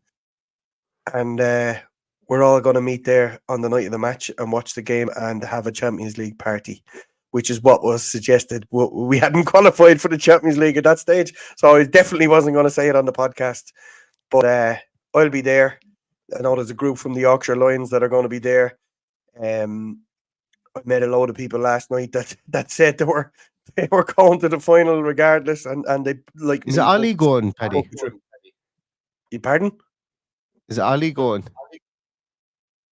My friend Ali? Ali G. Yeah. I don't know. I don't think so. All right. I thought he said he was going. Maybe I missed that one. I don't know. That weekend is a bit of a blur at times, you know. So, but anyway, sorry. I should have asked you that off camera and not on camera. I'm 2 hours and 50 minutes into this, so Ali's probably just trying to yeah. Ali's probably just finishing up his shift, or probably just starting his shift inside in the cop shop somewhere. Going, what? Did someone say my name on the podcast? What's going on here? Douglas Louise is just after posting. I just came here to find out if Rio 35 is okay. Posted it 24 minutes ago on Twitter. Excellent. Brilliant stuff. Excellent. What's going on here? What's this about Big Ange? Big Ange just apparently went nuts. Did he? I'm reading that on Twitter as well, that Big Ange went nuts after the game tonight. Big Ange just roasted the Spurs people behind the scenes. Yeah, I don't know whether I don't know where that was, but I'm reading it on Twitter as well. I'm reading it here on Twitter that apparently Big Ange was less than complimentary about some people in the Spurs hierarchy. Don't know. Seems like they gave him whatever he wanted this year. So I don't know. That's their problem. It's not exactly what I was about to say. Ange broke my heart when he left Celtic to go to Spurs, and I said it from the start that they would never appreciate any good manager that went there. But in fairness, they did warm to him very quickly. He's a brilliant manager. but like everybody else, not the only club that suffered with all the injuries. So I couldn't give a shiny shite about Spurs at this stage because we've done our job. We've got over the line. They failed. I saw someone mention there about the coefficient FC. That failed. Man United failed, finishing bottom of their fucking group. So they can all piss off as far as I'm concerned. We finished fourth on merit. We got Champions League football and fuck them all. And Paddy, we did it while juggling European football up until 2 weeks ago. Spurs didn't have European football this season. Man United were out before Christmas. And little old Villa, and this is why I say we should puff our chest out with our tiny squad and our injury hit squad, and the fact that we had to have like Finley Monroe, Kellyman, and this isn't denigrating any of those. Ken Kessler-Hayden, Eric Boonham, all on the bench. Yeah. Tristan Patterson, Travis Patterson, all on the bench. We named 2 goalkeepers for most games this season. What's this bubble? So I don't know what I call this. Whose birthday is it?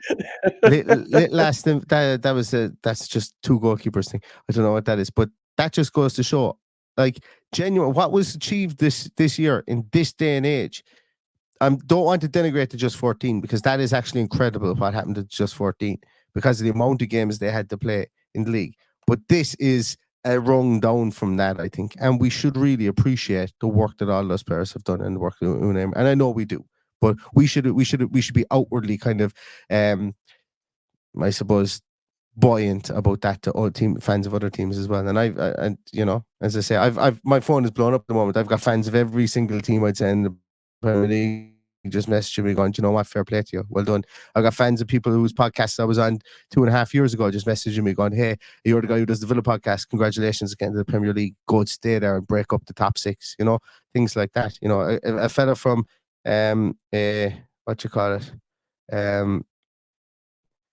Where is he from? I can't remember what podcast he is. But yeah, they were relegated anyway. He's not. He's from a West Brom podcast. He's from a West Brom podcast. He said, "Well done, go away and break up the big 6." So fair play to him. Brilliant. Look, I'm just. It's kind of emotional as well at the time, but we just haven't given ourselves any time to think about it. Have the whole week to think about it now before we watch Crystal Palace. And you guys better be back for the team sheet tantrum against Crystal Palace because it's going to be good crack and it's going to be party atmosphere, team sheet tantrum and post-match podcast. And in the meantime, because this is the wrap-up of this podcast here now, I think we have to go before we hit the 3-hour mark. I thought we were going for the 3-hour marathon just to get you over the line of your longest one ever. just to get us over the line. But so this week I will do a couple of transfer pieces because I do believe that we are going to hear the names of people who have been linked spuriously previously become a bit more concrete. I think Mario Hermoso would probably be named. I think there's too much smoke there without fire. I'm expecting him, not that I've heard anything there. So a couple of transfer stuff. We will have the podcast that I did with Michael Huggins up with regards to the Just Giving site for the donations, and to everybody who donated tonight and everybody who just watched. I know it's not a great economic climate at the moment for people to be able to donate, so please only do it if you can afford it. If you can't afford it, please do not stretch yourself with regards to anything to do there. It's not worth it. It's a great cause, but everybody, charity starts at home as well at the same time. So look after yourselves first. But if you do have anything left left over and you want to donate to the Just Giving page, please do over the course. And don't forget, that's over the course of the year celebration of the 150 years of Aston Villa. It doesn't need to be done this week, next week, or any other time. So we'll be talking about it through the course of the whole year. And anything we have, we'll be dropping into that. And we're going to absolutely smash our €1,500 or pound target. For that, I know we will. We'll probably end up doubling it, tripling it, and changing it to $5,000 at some stage or whatever. But we will get there. We will get there. Great, great old cause and a great initiative from Michael Huggins, and delighted to roll in behind him. And I know that people wanted to give me cash and stuff, and people did give me cash. That I just donated myself. But if anyone wants to do that, just use the link, but do it that way and get the donations in that way. Absolutely no pressure, as Neil says. It's a tough time for everybody. 100% a tough time for everybody. So here we go. Yeah. Champions League Villa. The countdown is on. Let's do it, Paddy. Just before we leave, let's just listen to that music one more time and bask in the glory of the. I don't know, you probably can't hear it, Paddy, but I think everybody else can.